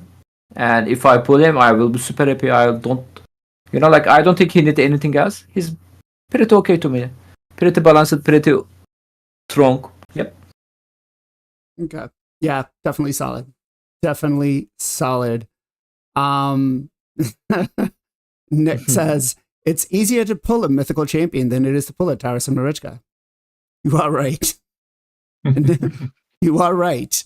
All right, so next up we got this Aphidius the Hive Lord. Is he even worth to be called a mythical? Jay. I mean, he looks like a fun champ. He does a lot of different things. But I don't know. It's hard to explain. Like, I like him because he can do some unique things, right? And then, of course, he can go into the second form and do more controlling stuff. But it's kind of weird. It's not like this first one we saw was just like really synergized kit. The first and second can be used together, but it's not like as conjoined, like really thought out like the lizard. Like, the lizard is just nuts. Like, like someone sat there and was like, okay, how can I pinpoint everything? Here it's good, but it's just extra. You can probably go get the same thing from another champion. It's nothing unique. They added a lot of uniqueness and smashed them all together. That's what I think about this mythical. While the other lizardman was like, hey, you've seen all your nukers? Well, I'm going to be one of the best. Like that. So I was like, yeah, that's how I feel. Gestal. Is he even worth being called a legend mythical? I mean, his second form is ridiculously awesome. I don't know how it necessarily fits into the Dark Elves. He does have lore. I didn't read it, but I'm sorry. I think he looks cool. He's a Dark Elf. Looks Huh? He's a dark elf scarab? Like, Yeah, I don't understand it, but I think it looks awesome. Like that's super cool to me. But he's not very good. He's not very good. Ken? Trash, bro. Like, I hope I won't pull him. Like, I believe he's more trash than the Frolne, the dwarf one. Like, I think he's worse mythical. Like, if he's legendary, I really wish I won't pull him. Like, even he's legendary, you know, like he's that trash, in my Yeah. opinion. Jarec? Yep, I echo that. He is rubbish. I mean, if you look at his A1 on his other form where it says places increased accuracy on the ally with the lowest accuracy, because generally, if you're building someone with low accuracy, it's because either they don't need it or you don't want it on them. So then he's going to stick it on them, whether you've got a choice. So, you know, like, you know, if you've got your Trunda, you don't want the accuracy to hit because obviously you want to double hit, that sort of stuff, or the burn. So if he puts increased accuracy on her, that means you're going to have to think about getting someone else lower than someone else. You've got to make you have to muck about with your teams. It's no, man, this guy's just, I don't know, aggro. I mean, it's got a few bits on his secondary form, but his first form, no, man, it's no good. No, bad mythical. I just want to say there's 11 people that have him already, and every one of them is getting him a 5. Check the lizard one. The hell Check is the lizard wrong one. with you guys? Check the lizard. Yeah, that's called that's a bitterness 5, isn't it? That's like a. Are we serious? We pulled him. We need to rate good. Are we serious? Yep. Oh wow. What the hell? We are wrong. Wow. Okay, you know what? I'll give him this, that like he looks cool. You know, with the A2 form, I'm like, okay, I like looks kind of buggy, creepy to me, but like seriously, nothing about his kit screams that I want to build this guy. It screams that I just want to vault him. And I don't even think I'll get any sort of fight back from Nacho about this, but Nacho will be like, yeah, no, he's trash. He's trash. But yeah, they gave you one good, they gave you one bad. It's their way of watering down the pool, right? They can't just release everything OP. I guess they'll never make us happy. I don't even know if it's like, we're not even going to review the Skull Kit because it's so bad, but I want you guys to tell me what they need to change to even make them like 2024 viable. Jay. I could see him being used for defense, like arena defense or live arena could be super annoying, but because you could think like the problem with the A3 is like it's versatile. You can put the HP burns, right? You can trigger them. It's just I wish he had an extra turn in one of the skills so you can go boom boom, right? He's kind of like I'm the support kind of champion, then I go into a tank, and it's just for me it's just not enough. I think they would just maybe base speed, maybe increase speed buff so he can actually get through these skills. He just does a skill, turns over. You know, like it's I wish maybe if he had an extra turn or if he boosted turn meter or something like that for him, even if it was only for himself, like 50%, that'd be pretty good because then you could build him higher and loop into these CCs or loop into the first skill, which is all about triggering burns, kind of like a Teodor. Teodor gives increased speed, right? So he can keep going and keep going. Artak, you build him in like very fast, relentless, or reflex. You can keep going. You can keep going. This guy's like, you're gonna do your skills, but you're gonna do them slower than the other champions who are non-mythicals. So I mean, even Sissia can literally get an extra turn. She can go A3 into the 8, like yeah. So I don't know. That's the only thing I can think of is they should look into like some sort of making them either higher base speed, right, like 110, 112. And then just allowing him to get like really fast so he can keep proccing the A3s and going into A2s. Otherwise, it's just going to be like another champion, two different champions mixed to one. The good form is the scare, like the actual second form, right? That's the okay. I'm stunning people. I'm very tanky, you know. But there's other mythicals that can do that, right? There's the Sylvan Watcher one. There's the Dwarven one. I don't know. It just me personally, it just he's kind of a mix, a lot of champions, and they just mixed everything together. But it doesn't. To me, it's just kind of like all over the place. I mean, I'm just saying the first form takes 5 books. Second form takes 7 mythical books. Eesh. Dang. 7 mythical books. Are we serious? Like, let's go with Gestal next. Yeah, I mean, I don't know. I feel like he could be good in maybe Hydra. You get the HP burn in the first form, get an increased attack. You get that perfect veil on the A1. But then it kind of falls apart when you go to the second form because stun's not going to really help you. If you're throwing those continuous heals out all over the place, that's going to mess up your mischief tank. So I mean, I don't know, man. I don't know. Maybe if his A2 actually did like an AoE perfect veil or something, then this guy would be pretty solid. In Hydra, but I don't know. I don't really know where I'd use him. I don't know, or something else that would be more useful in Hydra to bring him. Then he would be good. Maybe a block buffs, AoE block buffs instead of the stun. So I don't know. He's rough. He's rough.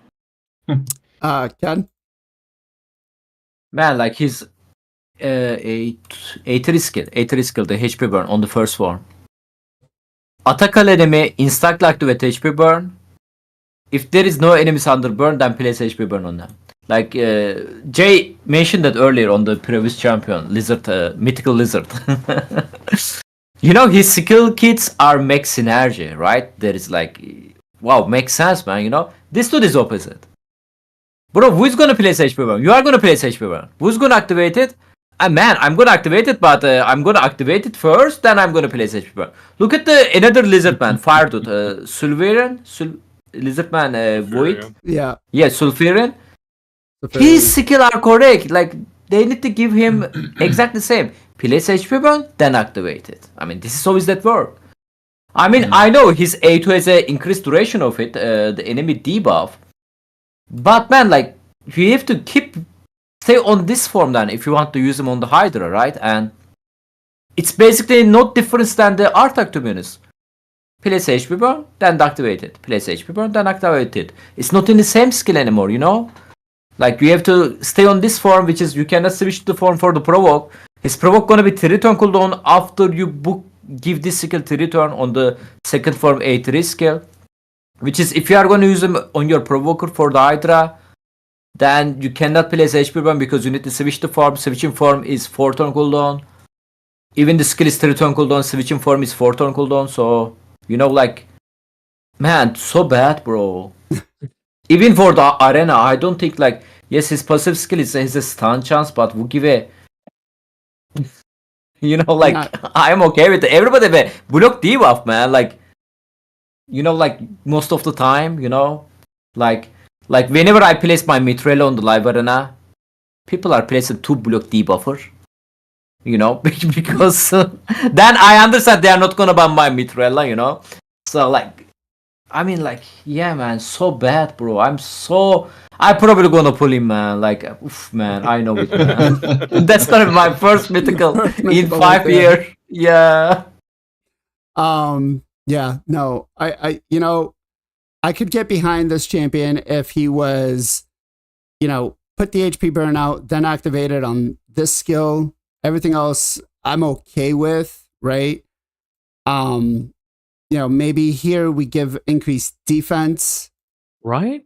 And then his second form, like, I'll leave the stun, you know, it's fine for PvE, you know, getting to be a little bit, you know, progression and whatnot.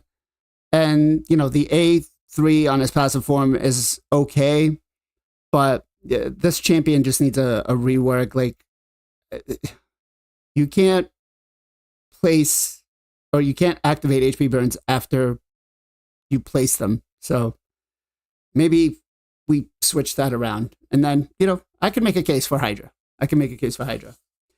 All right. So we've talked a lot today. We've actually ran an hour over what our usual time is, and I'm sorry for you guys. I know, Ken, it's really late for you there. So let's try to wrap this up for everybody.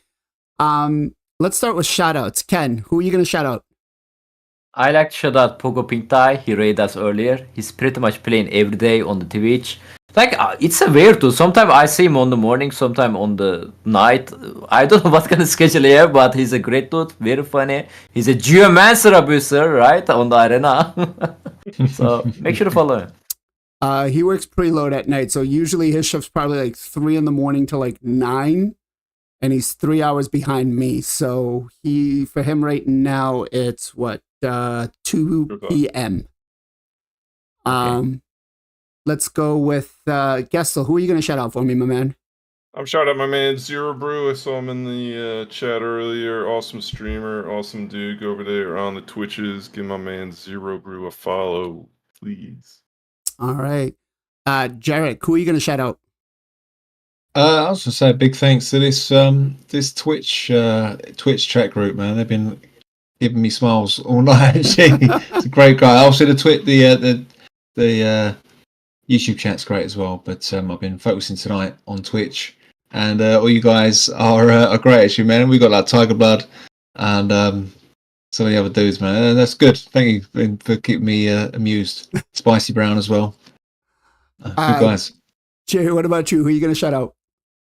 I'm going to shout out Mr. Burrito Slayer, a new upcoming Raid Shadow Legends content creator. He does a really good job in terms of editing, a little bit of comedy, a little bit of seriousness, and his content's actually, he puts work into it, and I like it. You know, reminds me of an early Biohack, but with a little bit more editing. He's kind of, I think he's an endgame player as well. I don't know if he's free to play, but definitely shouting out Mr. Burrito Slayer, Raid Shadow Legends. My shout out's gonna go to my honey boo boo bear. I miss you, Nacho. The show's just not the same without you, man. I miss you so much. I might even take the divorce papers back. You should have just stuck a picture of him right there. I thought about it, but the only one I have makes him look like really pasty and white. Well, that's perfect.